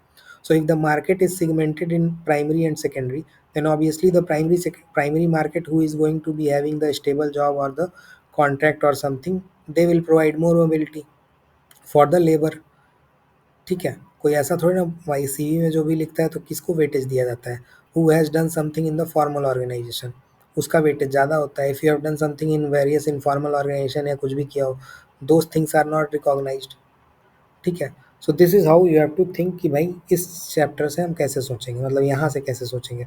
तो अभी को आपने ह्यूमन कैपिटल पढ़ लिया है, पढ़ लिया, ऐसा आपको पता होना चाहिए 2-4 बातें, ठीक है, समझ में आ गया। जैसे सोशल नेटवर्क वाला मैंने आपको कॉन्सेप्ट बताया, वो सारा कॉन्सेप्ट बताया, यू कैन थिंक ऑन, ठीक है, ठीक है। How the informal sector is doing the, is promoting the labour mobility through the causative causation of migration, जो मैंने आपको एक वर्ड बताया, ethnic enclaves, through the ethnic enclaves. आपको दिखेगा कि भाई ये सब आपको इनफॉर्मल में दिखा ना, तो आप लिखो कि वो मोबाइल कर रहा है ना आपको, भाई वो बंदा पंजाब में रह रहा था, वो चला गया कनाडा और कमाने लगा। So how this things got happen, वो कैसे वहाँ चला गया, बिकॉज ऑफ दैट आप सोशल नेटवर्क यूज़ कर सकते हो उसमें वर्ड, या आप लिखो कि भाई कॉजेटिव कॉजेशन जो मैंने आपको बताया, अक्यूमुलेटिव कॉजेशन वाला। तो आप समझ रहे हो how you are writing these things, कैसे आप 5 वर्ड 6 वर्ड इसमें अच्छा लिख दोगे, ठीक है। जैसे कल्चरल कैपिटल भी आपने पढ़ा होगा, cultural capital is a concept. अगर कल्चरल कैपिटल जो उसका कॉन्सेप्ट है, सो कल्चरल कैपिटल कहाँ रोल ज़्यादातर प्ले करेगा, workers who are having the strong cultural capital, they can navigate the norms easily, वो नॉर्म्स वगैरह में मतलब इनफॉर्मल सेटिंग में वो ईजिली नेविगेट कर पाएंगे, ठीक है। जैसे अभी भी मार्केट में आप देखोगे who is getting the better opportunity, जिसका कल्चरल कैपिटल ज़्यादा है, तो उसको इनफॉर्मल सेटिंग्स में बड़े ईजिली ऊपर मोबिलिटी मिल जाएगी उस लेबर को। ये चीज़ समझ में आ रही है ना।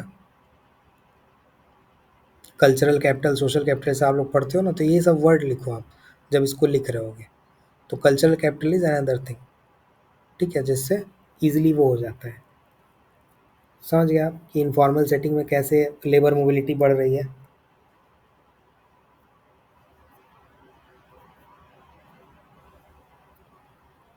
ठीक है,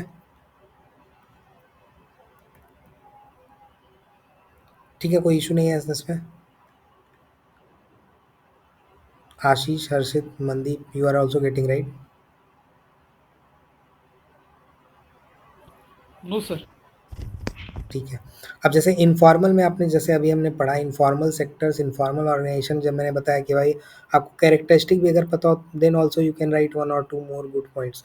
भाई इनफॉर्मल ऑर्गेनाइजेशन का एक क्या है कि informal organizations provides flexibility in the job roles, if informal organization is providing flexibility, then the labor mobility, it will influence the labor mobility. ठीक है, अगर कोई फॉर्मल सेटअप में है तो उसके लिए एक पर्टिकुलर पाथ है, लेकिन अगर वो इनफॉर्मल सेक्टर में है, so he is enjoying the flexibility of the labour. तो आज करेगा कल नहीं करेगा, then he can be mobile, मतलब वो कई तरह के काम कर सकता है और जल्दी आगे बढ़ सकता है। So this is how the informal organization का जो कैरेक्टरिस्टिक है वो भी आप इसमें जोड़ सकते हो। ठीक है, जैसे फ्रीलांसर्स हैं, फ्रीलांसर्स आर, कोई भी पर्टिकुलर सेक्टर में कोई फ्रीलांस कर रहा है, so freelancers are there, they are relying on the these things only, कि फ्लेक्सिबिलिटी उनकी है। So they are, by the time they are doing freelancing, उसी टाइम वो एमबीए कर लेंगे या कुछ पर्टिकुलर और कोर्स कर लेंगे। So this is going to, भाई सब लोग तो फॉर्मल, सब लोग तो उस ऑर्गेनाइजेशन में है नहीं, everybody is not in Harvard or something, या कुछ बढ़िया जगह। So how the informal organizations are giving a flexibility of job, and by this flexibility of job the people are getting mobile। ठीक है, समझ में आ रहा है। एंड विद दिस, जैसे फ्रीलांसर में क्या होता है, फ्रीलांसर में सोशल कैपिटल भी आप लगा सकते हो। तो सोशल कैपिटल या जो भी सोशल कनेक्शंस हैं, it is giving the mobility for, if you have the social capital, then in the informal organization it will be going to give the facility for more mobility, more labor mobility। ठीक है, ये चीज़ समझ में आ गया। तो ये चीज़ें आपको इसमें लिखनी थी, हाउ द फॉर्मल इनफॉर्मल, आप 2-4 बातें इसमें रखो भाई, social network theory, labour market segmentation, human capital, social capital, cultural capital, ये सब चीज़ें, ड्यूअल लेबर मार्केट, ये सब चीज़ें इसमें लिखी हैं, वो आपको एक बार इसमें लिखनी थी। ठीक है, इसमें कोई इशू नहीं है ना। अब आते हैं आगे वाले पे, तो ये तो थर्ड था, तो वही सब इसमें लिखा हुआ है। अब यही जो मैंने लास्ट में आपको बताया, यही 5-6 बातें हैं जो आपको, ये वर्ड्स बस याद होने होते हैं। वर्ड अगर याद है तो आप लिख दोगे। हमेशा आप ट्राई करो कि अपने से क्वेश्चन अच्छा लिखने का, मतलब तभी बनेगा। वहाँ पे क्वेश्चन वैसे ही आएंगे, याद तो कुछ कुछ रहेगा ही, मतलब ऐसा नहीं है। लेकिन इसको लिखते भी रहना, जैसे मैंने आपको बताया, once you are going to complete any chapter, any unit, इसीलिए मैं 1-1 हफ्ते का टाइम दे रहा हूँ ना, कि आप उसमें कम से कम 1 हफ्ते बाद 1 दिन बैठ के उस पर what ever terms you have learned on those, वो टर्म्स एक बार लिख लो, वो टर्म क्या है उस चैप्टर से रिलेटेड 4 लाइन 5 लाइन में, so that you can recall when you are writing from that chapter. और वही आप लेके बैठे रहो, मतलब वही, जब भाई वही चीज़ें आपके पास होनी चाहिए 2-3 पेज में। So now the question is, in what ways women disproportionately represented in the informal work, discuss using Sylvia Walby's concept of gender regime. तो जेंडर रिजिम का कॉन्सेप्ट क्या है, ये पढ़ा है या ये नहीं पढ़ा है पहले कभी?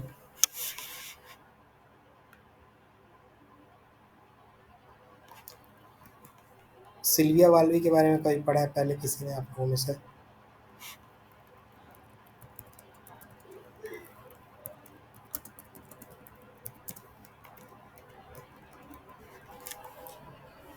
बताओ आशीष या Mandeep, if you have read this on this gender regime concept।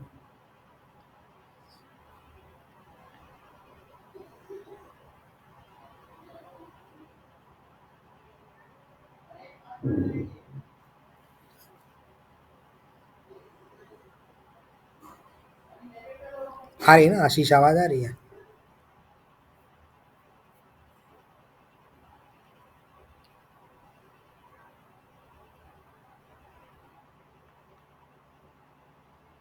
आवाज आ रही है ना आशीष या हर्षित?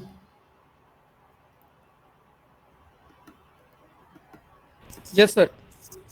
तो जी सर, बताओ, Voice break हो रहा था. बताओ जी सर। फिर। सर एक बार फिर से पार्डन करिएगा सर क्वेश्चन सर. अरे दोस्त, ये जेंडर रिजीम बताओ एक बार, सिल्विया वाल्वी का।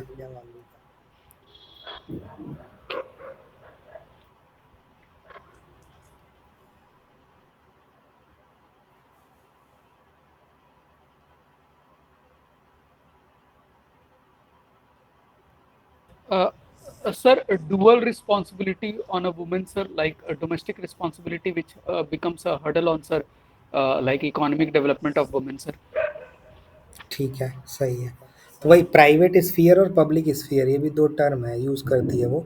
आप याद करना चाहो तो याद कर लेना, वही प्राइवेट स्फीयर और पब्लिक स्फीयर। तो प्राइवेट स्फीयर वही जो डोमेस्टिक जेंडर रिजीम या पब्लिक जेंडर रिजीम, ये 2 तरह की जेंडर रिजीम की बात करती है। जो आप लोग को जनरली पता ही रहता है।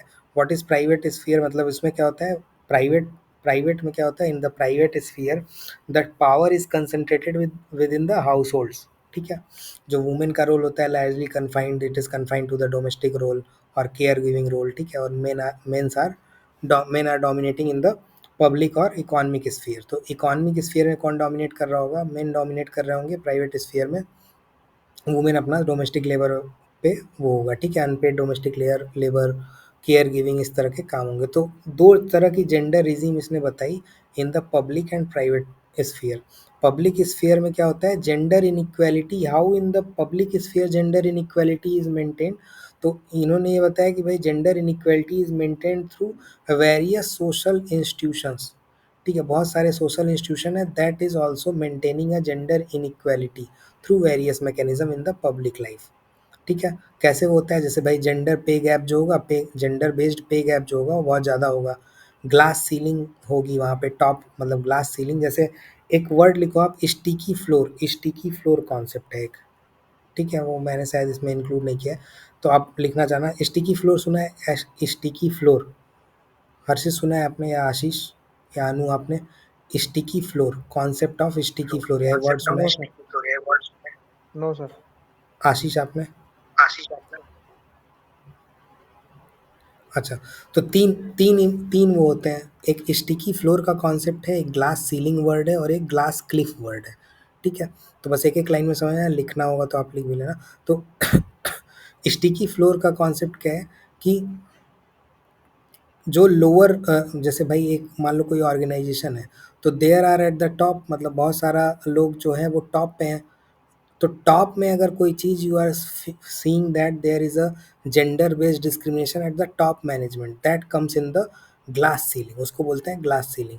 ठीक है, कि मान लो कोई एक वुमेन काउंटर पार्ट है, एक मान लो एक मैन है और एक वुमेन है, और both are for the CEO, but the CEO में किसको प्रमोट किया जा रहा है, मैन को। So that is a glass ceiling, मतलब ऊपर हो रहा है। ठीक है, if same kind of discrimination is happening at the lower level of the job. ठीक है, अगर नीचे लेवल पे जॉब पे अगर इसी तरह का हो रहा होगा, देन इसको क्या बोला जाएगा, स्टिकी फ्लोर। ठीक है, जैसे मान लो किसी ऑफिस में कोई मीनियल जॉब है and that menial job is particularly given to some particular race और सम पर्टिकुलर जेंडर, तो क्या होगा, that is a sticky floor concept. ठीक है, वो स्टिकी फ्लोर वर्ड आप समझे ना, स्टिकी फ्लोर मतलब ज़मीन से चिपके रहने वाला। तो स्टिकी फ्लोर यूज़ कर सकते हो आप। इट इज़ नॉट ओनली, मतलब ये जेंडर में भी यूज़ होता है मोस्टली स्टिकी फ्लोर, और रेस वगैरह इसमें भी यूज़ होता है। तो एक स्टिकी फ्लोर का कॉन्सेप्ट हो गया, एक ग्लास सीलिंग हो गया। अब एक होता है ग्लास क्लिफ। ग्लास क्लिफ का कॉन्सेप्ट क्या है, मतलब या वर्ड क्या है glass cliff? Glass cliff is like कि मान लो दो लोग हैं। ठीक है, if the people who are running, मान लो दो लोग, मान लो एक सीईओ ऊपर है और दो मान लो उसके नीचे एमडी हैं। ठीक है, कुछ इस तरह का काम कर रहे हैं। ऐसे अभी आईएएस हब है, आईएएस हब में एक सीएमडी है जो एम के यादव है, वो मेन है, और उनका जो भी एक काउंटर पार्ट एक वुमेन है जो एक उसी तरह का रोल है उनका, सीईओ वगैरह, या दोनों लोग काउंटर पार्ट एक सेम है। लेट सपोज अगर आईएएस हब कल फेल हो जाता है या बंद हो जाता है आईएएस हब, या कुछ होता है, अगर उस ऑर्गेनाइजेशन के लोग they are going to blame the women counterpart. ठीक है, कि वो जो प्रिया करके जो भी एक उनकी वो है फाउंडर या जो भी, उनके ऊपर अगर लोग ब्लेम करने लगते हैं आइए सब या इस तरह का, तो क्या होगा, this is the glass Cliff. तो समझ में आ रहा है ना कि जब डूबे तो रिस्पॉन्सिबिलिटी किसकी दे देनी है, वुमेन की। आप समझ रहे हो, तो उसको बोला जाता है क्लास क्लिफ। तो ये तीनों कॉन्सेप्ट क्लियर हो गए। अब जेंडर रीजन में आपको क्या याद रखना है, पब्लिक और प्राइवेट दो स्फीयर होते हैं। ठीक है, पब्लिक बोल लो, पब्लिक पैट्रियार्की या प्राइवेट पैट्रियार्की, इस तरह से। हाउ, तो ये सब जो वर्ड्स है ना, ग्लास सीलिंग्स, जेंडर पे गैप, ऑक्यूपेशन बेस्ड सेग्रीगेशन, इसी सब चीज़ों से ये बोलती हैं सिल्विया वॉल्वी कि भाई जो पब्लिक पैट्रियार्की है, it is going to be maintain through these societal institutions. ठीक है, समझ में आ गया। So now he she has given various dimensions of the gender regime. बहुत सारे डायमेंशन आपको हर जगह मिलेंगे, इस पे तो आप लोगों ने लिखा भी होगा, कहीं ना कहीं आपके नोट्स में भी होगा। तो आपने पढ़ा होगा कि domestic division of labour is one of the dimension of the gender regime. ठीक है, अब डोमेस्टिक डिवीजन ऑफ लेबर कहाँ पे देखा जाएगा आपको, प्राइवेट पैट्रियार्की में या प्राइवेट स्फीयर में। तो जेंडर रिजीम के दो टाइप हैं, प्राइवेट स्फीयर या प्राइवेट पैट्रियार्की, पब्लिक स्फीयर या public patriarchy. How the private patriarchy और पब्लिक और the private sphere is working, वो आपको समझ में आ गया कि there are roles which are defined for the women, there are roles which are defined for the men. Similarly, in the public patriarchy, you can see how the things are maintained, how the barriers are maintained through the various institutions, कि भाई अलग इस तरह का institution ही है where they are maintaining the gender pay gap, where the glass ceiling effect you can see, where the occupations are segregated, ठीक है, जैसे पिंक कॉलर जॉब और इस तरह का होता है. तो these are the public patriarchy और पब्लिक स्फीयर में जो आप पैट्रियार्की देखते हो, ठीक है. अब the various dimensions has been given on the gender regime. First one is the domestic division of labor. तो डोमेस्टिक डिवीजन ऑफ लेबर तो आपको क्लियर है कि भाई care giving responsibility and other things. Other thing is the paid work. What the paid work is the gender based paid work, मतलब womens are often concentrated in the low paying and less secure job. ठीक है, जैसे आप देखोगे H R jobs, currently the H R jobs are not secured that much as per the technical jobs.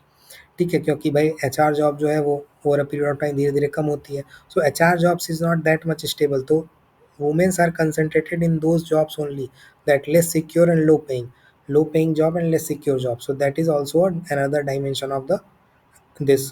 ठीक है, and she also tells that how the state is analysing the role of law, मतलब how the state is providing, how the state is discriminating on the basis of laws, policies, government institutions in perpetuating the gender inequality. ठीक है, आप समझ रहे हो, ये चीज़ समझ में आ रही है.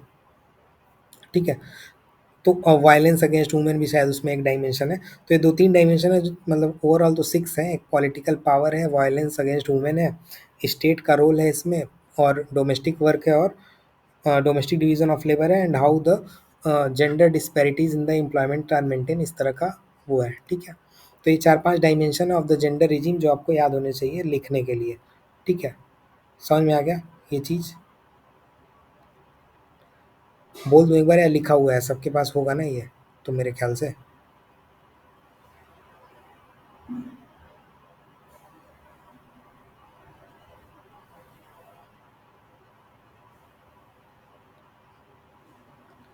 है. आशीष आपके भी नोट्स में, हर्षित आपके भी नोट्स में होगा ना ये सब. ये सिल्विया सर वाल्वी वाला नोट्स तो में होगा नहीं है. सर. अच्छा, नोट्स में नहीं है. ठीक है, तो इससे आप बना लेना जो भी ये अपना वो है. एक चीज़ का इसमें नहीं लिखा है, आप एक केट मिलेट करके, KAT केट और MILLET केट मिलेट. ठीक है, सो पैट्रियार्की पे पेपर 2 में तुम्हें क्वेश्चन दूंगा तो ऐसा आपको फिर बताऊंगा नहीं मैं. उसमें आप लिख लो कि केट मिलेट करके एक वो है, एक और थिंकर.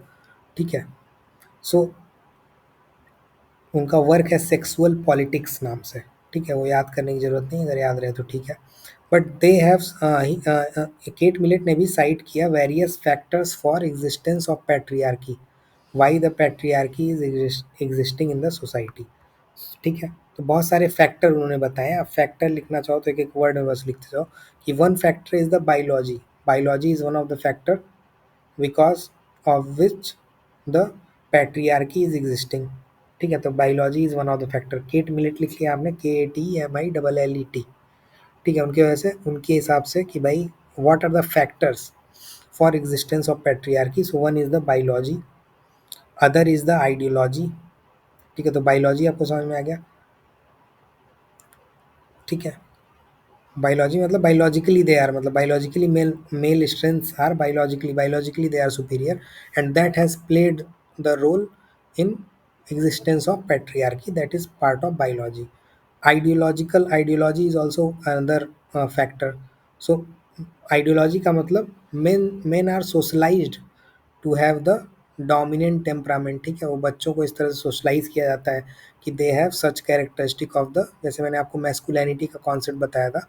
तो those things are the same, मतलब कल्चरल मैस्कुलिनिटी जो मैंने आपको पिछले बार बताया था.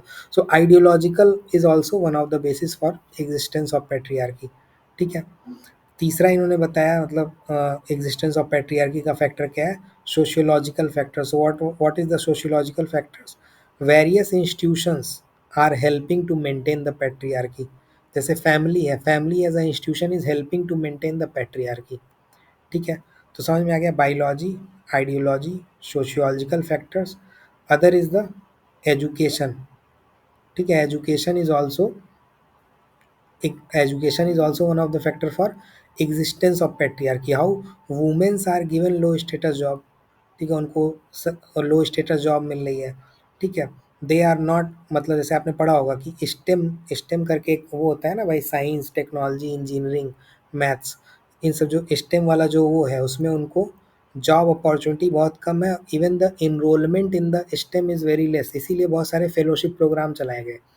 सो why the womens are seen as कि भाई इसमें कमज़ोर है, this type subjects are not suited for them, families are seeing, मतलब एजुकेशन में इस तरह का उनके वो है, ठीक है, कि these kind of subjects are not suited for them, ठीक है, and even lot of womens once they are socialised, तो उनका भाई इस तरह के सब्जेक्ट में स्टडी का वो नहीं रहता है, so this is why they are missing in the various STEM kind of, जो भी स्टेम आप बोलते हो वर्ड, उसमें ये लोग मिसिंग है, ठीक है। So this is another factor, educational factor for existence of patriarchy. And last one is the religion, ठीक है, religion, it is also helping to maintain the patriarchy, ठीक है। तो समझ में आ गया दोनों लोगों का, दीज आर द थिंग्स, ठीक है। तो पब्लिक प्राइवेट इसका आपको समझ में आ गया, उनका चारों आपको पाँचों छः मैंने जो बताया, अगर आपने लिखा होगा तो आपके पास होगा भी, और पैट्रियार्की पे फैक्टर इन्होंने बताए थे, शायद आपको मिले ना, या कहीं मिलेगा तो आप लिख लेना, अगर मुझे नहीं दिखा था कहीं पे, ठीक है, ठीक है। बस यही है, इसमें सोशलाइजेशन का ऑक्ले, मतलब एन ऑक्ले भी हैं, वो भी बताते हैं सोशलाइजेशन वगैरह का, खैर उसे आप लोग पढ़ लोगे अपने उसमें। तो ये क्वेश्चन तो आपको समझ, हाँ बताओ आशीष। No, sir, I've said that. I got it, sir.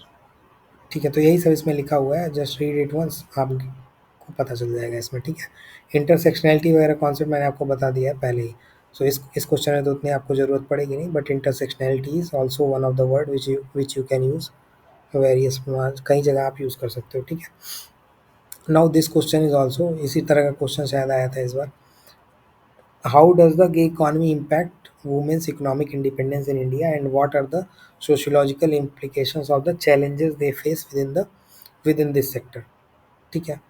तो गी इकॉनमी कैसे इम्पैक्ट कर रही है, again you think from the whatever you have read till now, जो भी आपने पढ़ा उससे आप सोचो, तभी आप लिख पाओगे। इसी के डिस्कशन में जो आपने पढ़ा उसी से आप 5 बातें सोचो, you can write it better, ठीक है। आप सोचो कि हाउ डज द गी economy impact the women economic independence.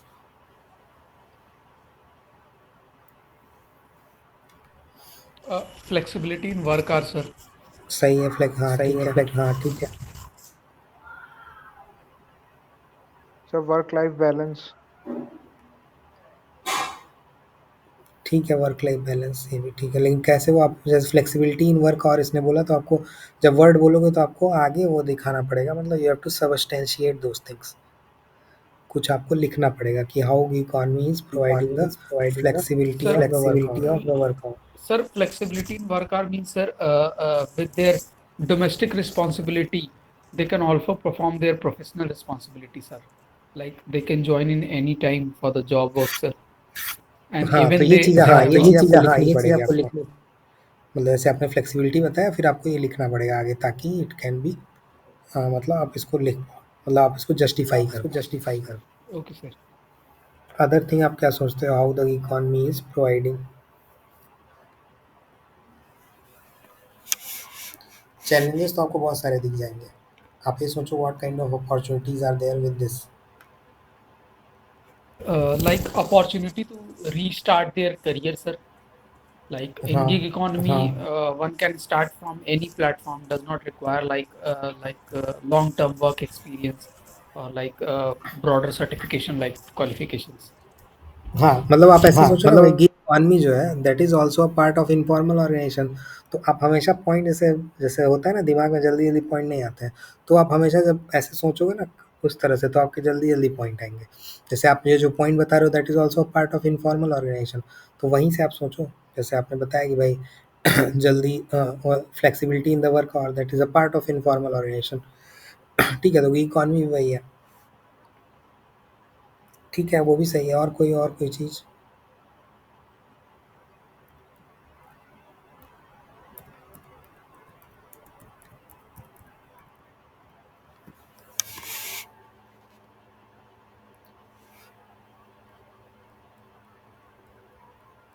Sir, like traditional norms and cultures not impacting the like sir job opportunities, sir. Like patriarchal impact, sir. हाँ ठीक है, लेकिन वो थोड़ा सा फार फेच्ड हो गया ना। आप जैसे थोड़ा कॉन्क्रीट पॉइंट बताओ। मान लो ऐसे लिख रहे हैं अपन, तो आपने एक बताया flexibility in the work, re entry easy है वो आपने बताया, वो भी एक फीचर था।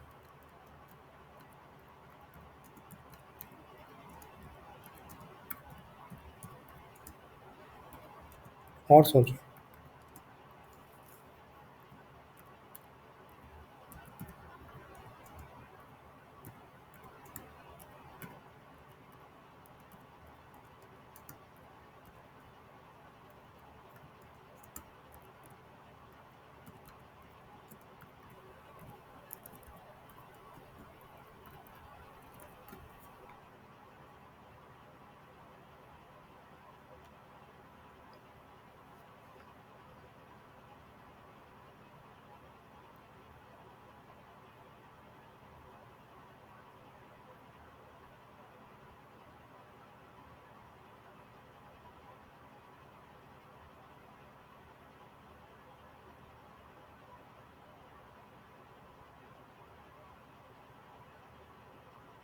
Sir, development of professional networks, sir, to these like informal job opportunities. हाँ, तो आप जो ये बता रहे हो तो आप इसको लिखो कल्चरल कैपिटल्स, वही सब जो मैं वर्ड पहले बता चुका ना, वही सब तो यूज़ करना है, और कुछ है थोड़ी ना। वही cultural capital, social capital, human capital, ठीक है। आप सोचो कि how it is going to make it, ठीक है। ऐसे आप अगर इससे लिख रहे हो ह्यूमन कैपिटल थ्योरी से, तो आप लिखो भाई कि economy is providing opportunity for making, जैसे आपने बताया फ्लेक्सिबल वर्क आवर, ठीक है। तो if she is getting flexible work hour, if she is getting work from home opportunities जैसे बहुत सारी आ गई हैं, तो उससे क्या होगा, she will be having to raise herself in the human capital, ठीक है। तो ह्यूमन कैपिटल बढ़ेगा तो उससे अपॉर्चुनिटी हुई ना उसकी, she can do lot of certification. तो social cultural capital, social capital, ये सब भी वर्ड आप यूज़ कर सकते हो, ठीक है। अब आप सोचो जैसे वर्क फ्रॉम होम या economy give you a social network. Social network theory तो और कुछ नहीं ना, social network. With the social network क्या होगा, सोशल नेटवर्क से you will develop a strong ties for job related opportunities, ठीक है। बहुत सारी अपॉर्चुनिटीज़ आपको मिल जाएंगी, समझ रहे हो आप। तो आप हमेशा वो वर्ड यूज़ करते रहो, चीज़ें वही हैं, बस आपको वर्ड यूज़ करना है, ठीक है। अब जब आप चैलेंज लिखना हो तो भाई लेबर मार्केट सेगमेंटेशन, भाई सेगमेंट है, मतलब भाई ये primary sector, secondary sectors are more prone, मतलब उसमें ज़्यादा आपको जॉब मिलेगा। जितने केयर गिविंग वाले एक्टिविटीज़ हैं all comes in the this secondary sector. तो आपको चैलेंज दिखेगा फॉर द इकॉनमी। वो सब तो ठीक है, जो आप लिखोगे कि भाई उनको सोशल सिक्योरिटी नहीं मिल रही है, वो सब हो जाएंगे बेसिक पॉइंट जो हर बंदा लिखेगा, ठीक है। मोस्टली सबके पास वो सब पॉइंट होंगे लिखने के लिए, लेकिन आप ऐसा लिखो, मतलब ठीक है, 2-4 पॉइंट इस तरह के लिखो सो that you can write it better, ठीक है। समझ में आ रहा है, बाकी कोई इशू नहीं है, लेकिन आप वर्ड यूज़ करो इस सब वर्ड को, Okay, sir. ठीक है। भाई जैसे कि इकॉनमी इज जैसे हमने पढ़ा सिगमेंटेड लेबर मार्केट वाला, जो मैंने आपको बताया कि सिगमेंटेड लेबर मार्केट्स है, ठीक है। If the assimilation is not going to happen, तो क्या होगा, अपवर्ड मोबिलिटी नहीं होगी। तो वो सब चीज़ें आप लिखो कि भाई जो इकॉनमी है दैट इज़ मतलब mostly segmented in form of, भाई फॉर्मल और इनफॉर्मल में बहुत सारे वर्क जो है वो सिगमेंटेड है, ठीक है। आपको जो भी इसमें मिलेगा for the women, works are segmented. जैसे आप देखोगे various opportunities in work from home is coming for the tele calling. Tele calling में मोस्टली रिक्वायर, मतलब ज़्यादातर रिक्वायरमेंट किसकी है, वुमेन्स की है। वर्क फ्रॉम होम रहता है, दैट इज़ अ सिगमेंटेड, मतलब एक तरह का सिगमेंट है ना फॉर द लेबर। अब that segmentation of labour in this economy, with this economy, तो उससे क्या होगा, they are perpetuating the inequalities. आप समझ रहे हो, इनइक्वालिटी परपेचुएट हो रही है, and they are not getting the opportunities for any upward mobility. Tele calling के लिए भाई उनको दे दिया जा रहा है, कोई डेटा शीट दे दी गई, you have to call in and around, दिन भर आप कॉल करते रहो। If you are getting some of the things कि भाई कोई कन्वर्जन हुआ या कुछ हुआ, then you will get the incentive, otherwise not.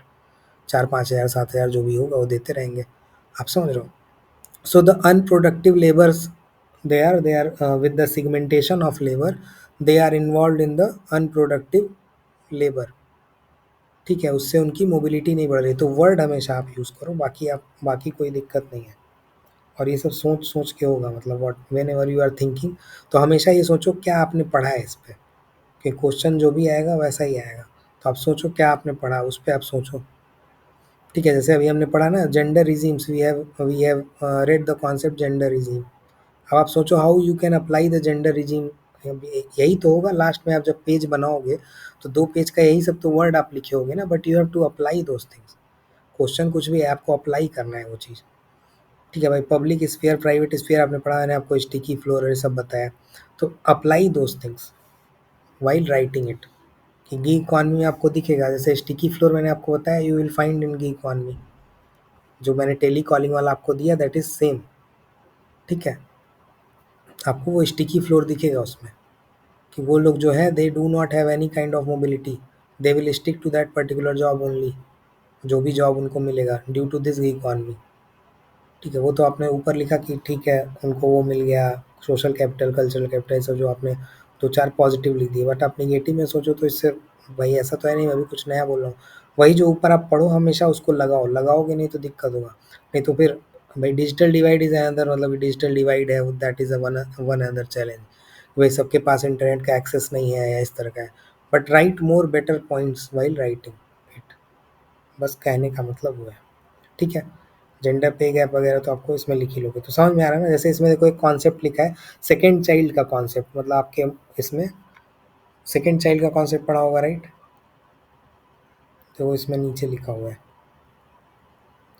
Gender division, ये पढ़ा है हॉस्ट चाइल्ड का नाम वाम मत याद रखो, लेकिन second shift concept word word तो याद रखोगे, सेकंड शिफ्ट। ठीक है, तो सेकंड शिफ्ट से क्या हो रहा है, ड्यूअल बर्डन हो रहा है। ड्यूअल बर्डन से क्या होगा, it will limit their time and energy which they can dedicate to the paid work, तो निकाला भी जाएगा, आप समझ रहे हो।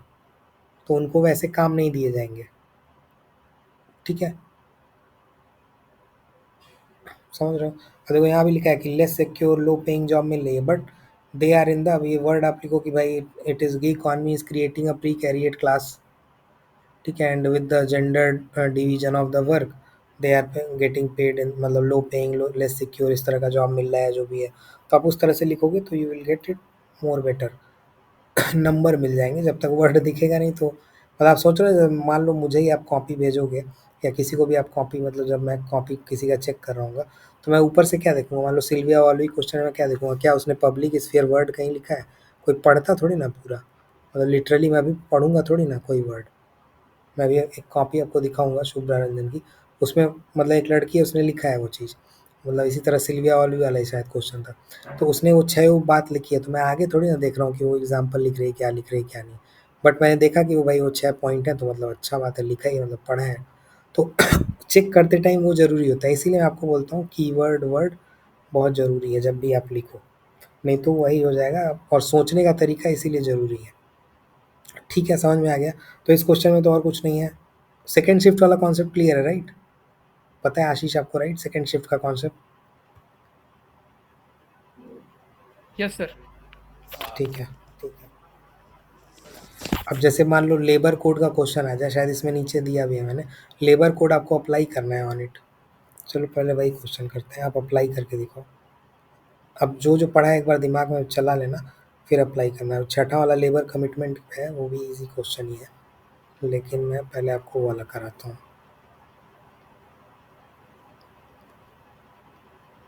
लेबर कमिटमेंट पे आते हैं। अभी एक नीचे क्वेश्चन दिया है, शायद 9वां क्वेश्चन है।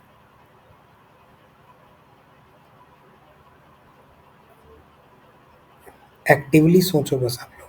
अब देखो ये कॉन्सेप्ट है ब्रीमेन का, ये भी इनफॉर्मल सेक्टर पे। अब इससे ज़्यादा आपको इनफॉर्मल पे वर्ड की ज़रूरत है नहीं, मतलब you will not need anything apart from it. एक बार बस पढ़ लो आप इसको, देख लो मतलब कि क्या क्या इसमें लिखा हुआ है।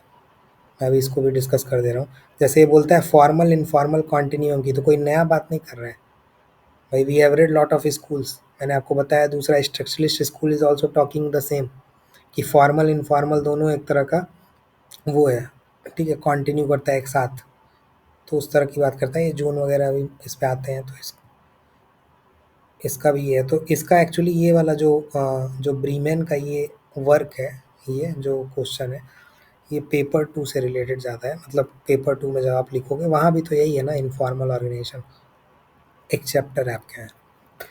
तो हाँ, ये क्वेश्चन है देखो, discuss the new labour code and there impact on formal and informal labour in India.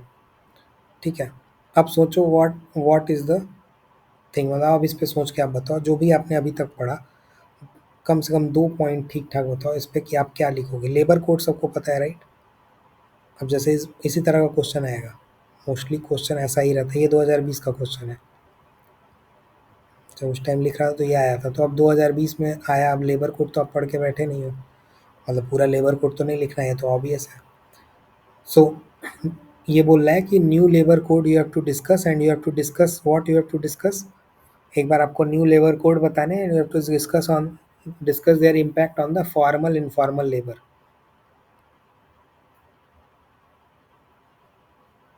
बताओ एक बार, न्यू लेबर कोड क्या क्या था, मतलब कुछ आइडिया है न्यू लेबर कोड में क्या था?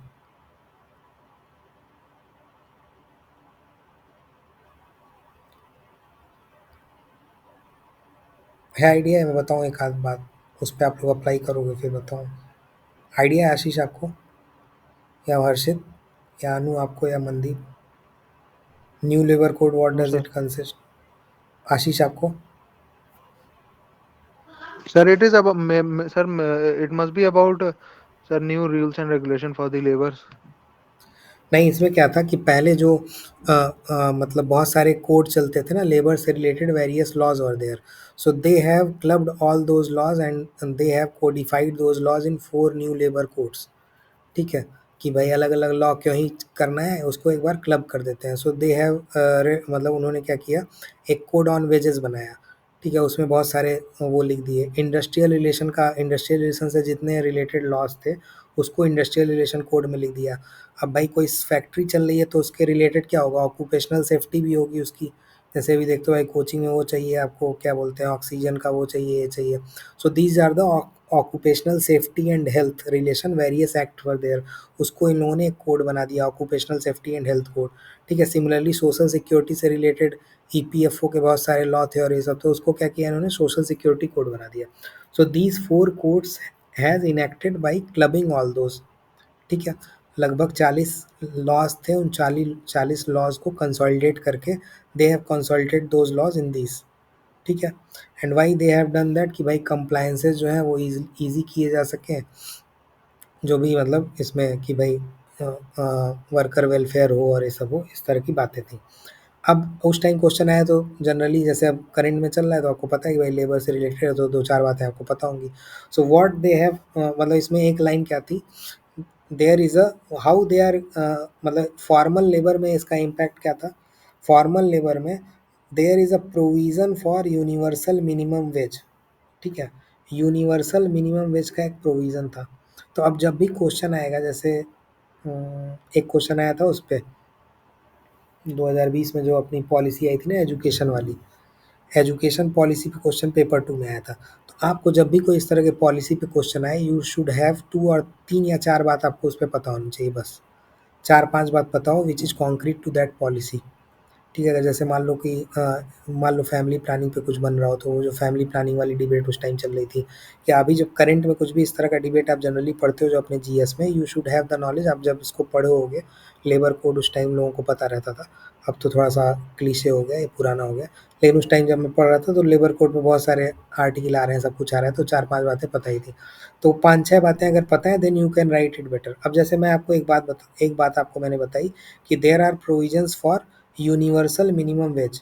ठीक है, यूनिवर्सल मिनिमम वेज होना चाहिए, जैसे कहने का मतलब अभी जो भी वेजेस हैं, भाई मनरेगा में भी wages are differentiated, states are determining the wages. ठीक है, कोई 150 दे रहा है, कोई 400 दे रहा है, जैसे दिल्ली में वेज 300 से ऊपर है वो मनरेगा का, और किसी का अलग अलग है। सो व्हाट दे टोल्ड, मतलब इन दिस कोड कि देयर शुड बी एक मिनिमम, मैक्सिमम वेज नहीं, मिनिमम वेज एक यूनिवर्सल होना चाहिए, कि ऐसा नहीं हो कि कोई स्टेट 100 रुपये से कम देने लगे। मतलब खैर मनरेगा तो अलग एक्ट है, तो उसमें तो लिखा ही है कि मतलब 100 से कम नहीं देना है, बट वेरियस जैसे बताया जाता है ना कि 18,000 से कम गवर्नमेंट में जॉब में, 18,000 से कम में कोई पेमेंट नहीं होगी, मतलब 18,000 मिनिमम सैलरी है किसी की, सबसे मिनिमम जो कोई काम कर रहा होगा गवर्नमेंट में, तो 18,000 इज़ द मिनिमम बेसिक पे। सो वो डिफाइन है ना, so that is how they have defined a universal minimum wage, कि एक यूनिवर्सल मिनिमम वेज होगा। And there will be social security benefits in the formal sector employees. ठीक है, समझ में आ रहा है ये चीज़? अब आप बताओ इस पे लगाओगे क्या, व्हाट यू कैन राइट, मतलब मैंने तो आपको बता दिया कि भाई मिनिमम वेज है। ठीक है, जैसे इसमें एक और टर्म था, फिक्स्ड टर्म कॉन्ट्रैक्ट की बात की गई थी।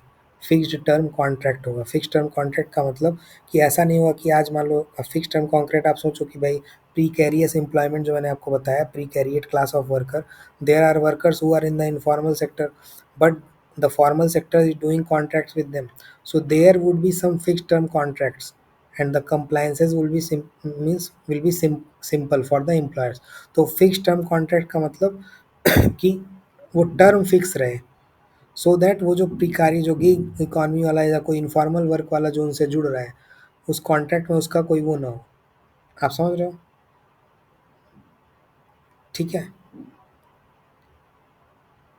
जैसे कोई भी फॉर्मल जॉब है, मान लो फॉर्मल कोई कंपनी है या फॉर्मल तरह का जो भी ऑर्गेनाइजेशन है, they are doing they are in the they are with the various other जो भी अलग अलग लोग काम कर रहे हैं, so various type of contracts are there.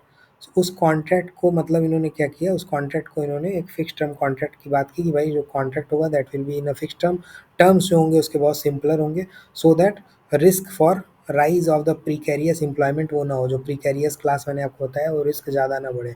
तो अब वर्ड ऐसे ही आपको, तो मुझे बस वो पता है, आप मतलब मुझे फिक्स टर्म कॉन्ट्रैक्ट पता है, मैंने उसको जोड़ दिया प्रीकैरियस से। ठीक है, समझ रहे हो? जैसे मैंने आपको यूनिवर्सल मिनिमम वेज बताया, तो universal minimum wages will be fixed, it will enhance the worker protection. जब भाई यूनिवर्सल मिनिमम वेज हो जाएगा किसी का, तो it will enhance the worker protection. Social security benefit होगा तो उससे भी वर्कर प्रोटेक्शन, लेकिन आपको उसको मतलब किसी से एसोसिएट करना पड़ेगा, कुछ आपको एसोसिएट करना पड़ेगा। ठीक है, समझ रहे हो? तो बताओ आप क्या एसोसिएट करोगे? जैसे मान लो यूनिवर्सल मिनिमम वेज है, दे टॉक्ड ऑन की आईटी सेक्टर में जो लोग जॉब कर रहे हैं, there will be fixed term employees in the IT firm, ऐसा बोला गया। आईटी फर्म में एक तो यूनिवर्सल मिनिमम वेज होगी, सोशल सिक्योरिटी की बेनिफिट दिया जाएगा, और एक फिक्स टर्म एम्प्लॉयमेंट होगा। So what you can write in this, क्या थ्योरी आप लगा सकते हो?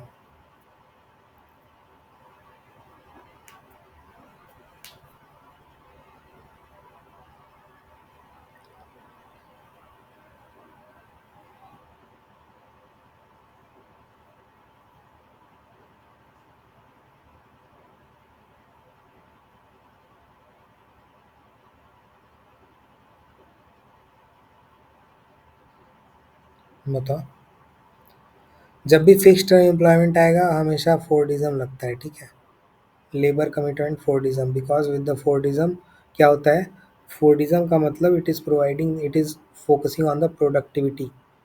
ठीक है, अगर आप फिक्स टर्म एम्प्लॉयमेंट डाल रहे हो, then there will be specific roles and responsibility for that person.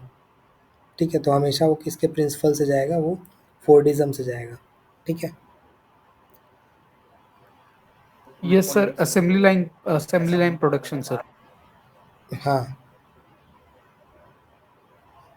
तो चीज़ समझ में आ रही है, मतलब आपको वही, मतलब इसको अप्लाई करके लिखना पड़ेगा। ऐसे देखो इसमें मैंने वही लिखा है, यूनिवर्सल मिनिमम वेज था, तो भाई फोर्डिज्म आप इसमें फोकस कर सकते थे। ग्रेटर जॉब फ्लेक्सिबिलिटी का, फॉर्मल एम्प्लॉयमेंट में ग्रेटर जॉब फ्लेक्सिबिलिटी के लिए इन्होंने क्या किया कि there can be some employ who can come in the contract with them. ठीक है, कोई फिक्स टर्म कॉन्ट्रैक्ट कर लो आप, ताकि उसकी प्रोडक्टिविटी आपके आपके जो आपका जो सेटअप है उसकी प्रोडक्टिविटी बढ़ जाए, तो एक फिक्स टर्म कॉन्ट्रैक्ट कर सकते हो। तो उसमें आप क्या करोगे, उसमें ड्यूअल लेबर मार्केट थ्योरी मैंने आपको बताई। यू कैन राइट कि भाई how the formal jobs are will adopt the informal characteristic like temporary contracts. तो अब अभी इस नए वाले कोड में there can be a fix term contracts in the formal sectors. ठीक है, अगर एम्प्लॉई से उसको फिक्स टर्म कॉन्ट्रैक्ट करना है तो दे कैन डू सो। ठीक है, एक टेम्परेरी कॉन्ट्रैक्ट 6 महीने 7 महीने का करके they will do so, and they will means make all those things, मतलब फॉर्मल सेक्टर पे बहुत ज़्यादा बर्डन ना पड़े, तो उन्होंने एक फिक्स टर्म कॉन्ट्रैक्ट का उसमें वो दिया। ठीक है, अब जैसे इसमें एक था कि restriction on the strikes, strikes पे रिस्ट्रिक्शन था। ठीक है, स्ट्राइक्स पे एक पर्टिकुलर रिस्ट्रिक्शन के लिए इन्होंने वो किया। So this will what it will happen. अब भाई स्ट्राइक्स वगैरह कहाँ होंगे? स्ट्राइक्स वगैरह होंगे फॉर्मल में। So if the restrictions are putted in the strike, बहुत सारी चीज़ें उसमें लिखी गई थी कि on the basis of which the strike will be restricted. तो it will negate the workers negotiation capacity. समझ में आ रहा है आपको? और फिर आप इसमें कॉन्फ्लिक्ट थ्योरी लगा सकते हो कि भाई कैसे ये over a period of time capitalist का इंटरेस्ट जो होगा वो इन्हांस करेगा। तो बातें वही हैं, मतलब बातें यही है कि रिस्ट्रिक्शन स्ट्राइक पे हो रहा है, but you have to think from the, आपको अप्लाई करना है वर्ड आगे कॉन्फ्लिक्ट वाला। ठीक है। Now they have talked on the कि भाई सारे रिकॉर्ड जो होने चाहिए वो डिजिटल रिकॉर्ड कीपिंग होनी चाहिए उसकी। ठीक है, जो भी चीज़ें हैं उसको एक डिजिटल रिकॉर्ड की तरह रखा जाए।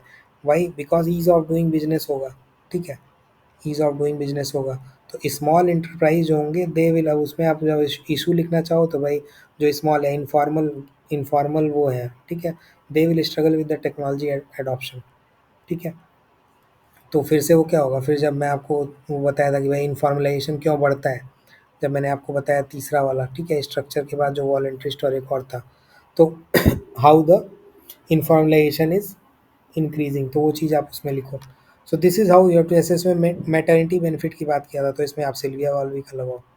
ठीक है, मैटरनिटी बेनिफिट उसमें बताया था कि भाई the various structural barriers are there, उसको हमको मिटिगेट करना है।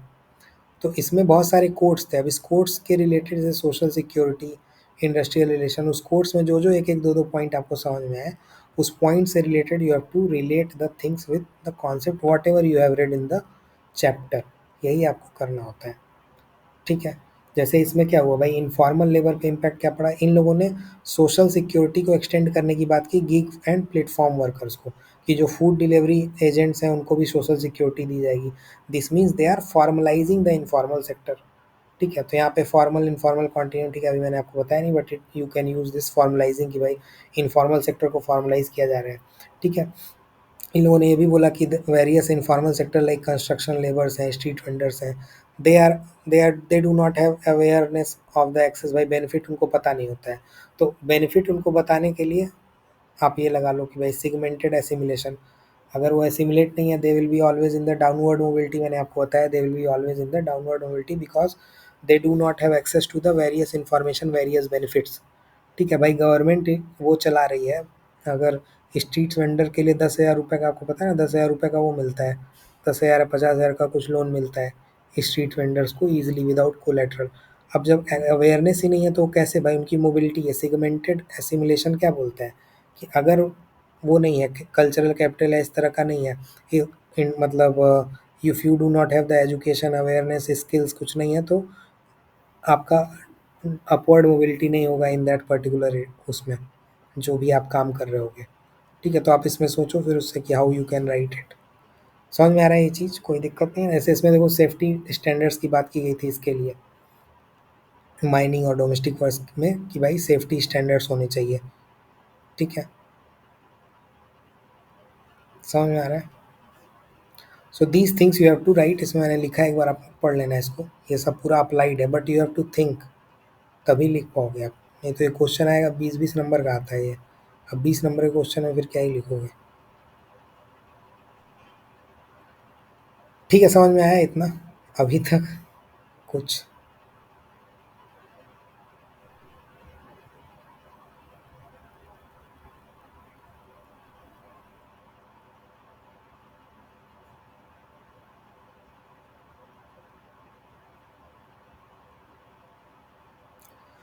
तो 3-4 क्वेश्चन और रह गया, फिर वो कल करें? जी सर। ठीक है, एक बार आशीष आप पूरा यस सर। लिख लिया है आपने या नहीं? है लिखा है ये एक बार? सर डिस्कशन के लिए वेट कर रहे थे सर, उसके बाद लिख लेते क्योंकि नोट्स में सर इतना एक्सप्लेन नहीं था सर। अच्छा अच्छा, ठीक है ठीक है। ये सर मॉडल आंसर पढ़ा था सर, पर एक बार हाँ, एक डिस्कशन बार के लिए वेट लिखते कर रहे रहना आप लोग, भले देख के लिखना पड़े ताकि याद रहे, मतलब नहीं तो याद नहीं रहेगा तो फिर दिक्कत होगा। थे। ये सर जितने का डिस्कशन हुआ है सर कल, उतने का आंसर लिख के सबमिट कर देंगे सर। ठीक है ठीक है ठीक है ठीक है। फिर जो 3-4 बचे हैं वो कर लेते हैं। लेबर कमिटमेंट में तो कुछ है नहीं, बाकी और 2-4 क्वेश्चन और बेसिक ही हैं, ज़्यादा वो नहीं है। ठीक है, ओके सर। मेन चीज़ मैंने डिस्कस कर दी थी जो अभी की है।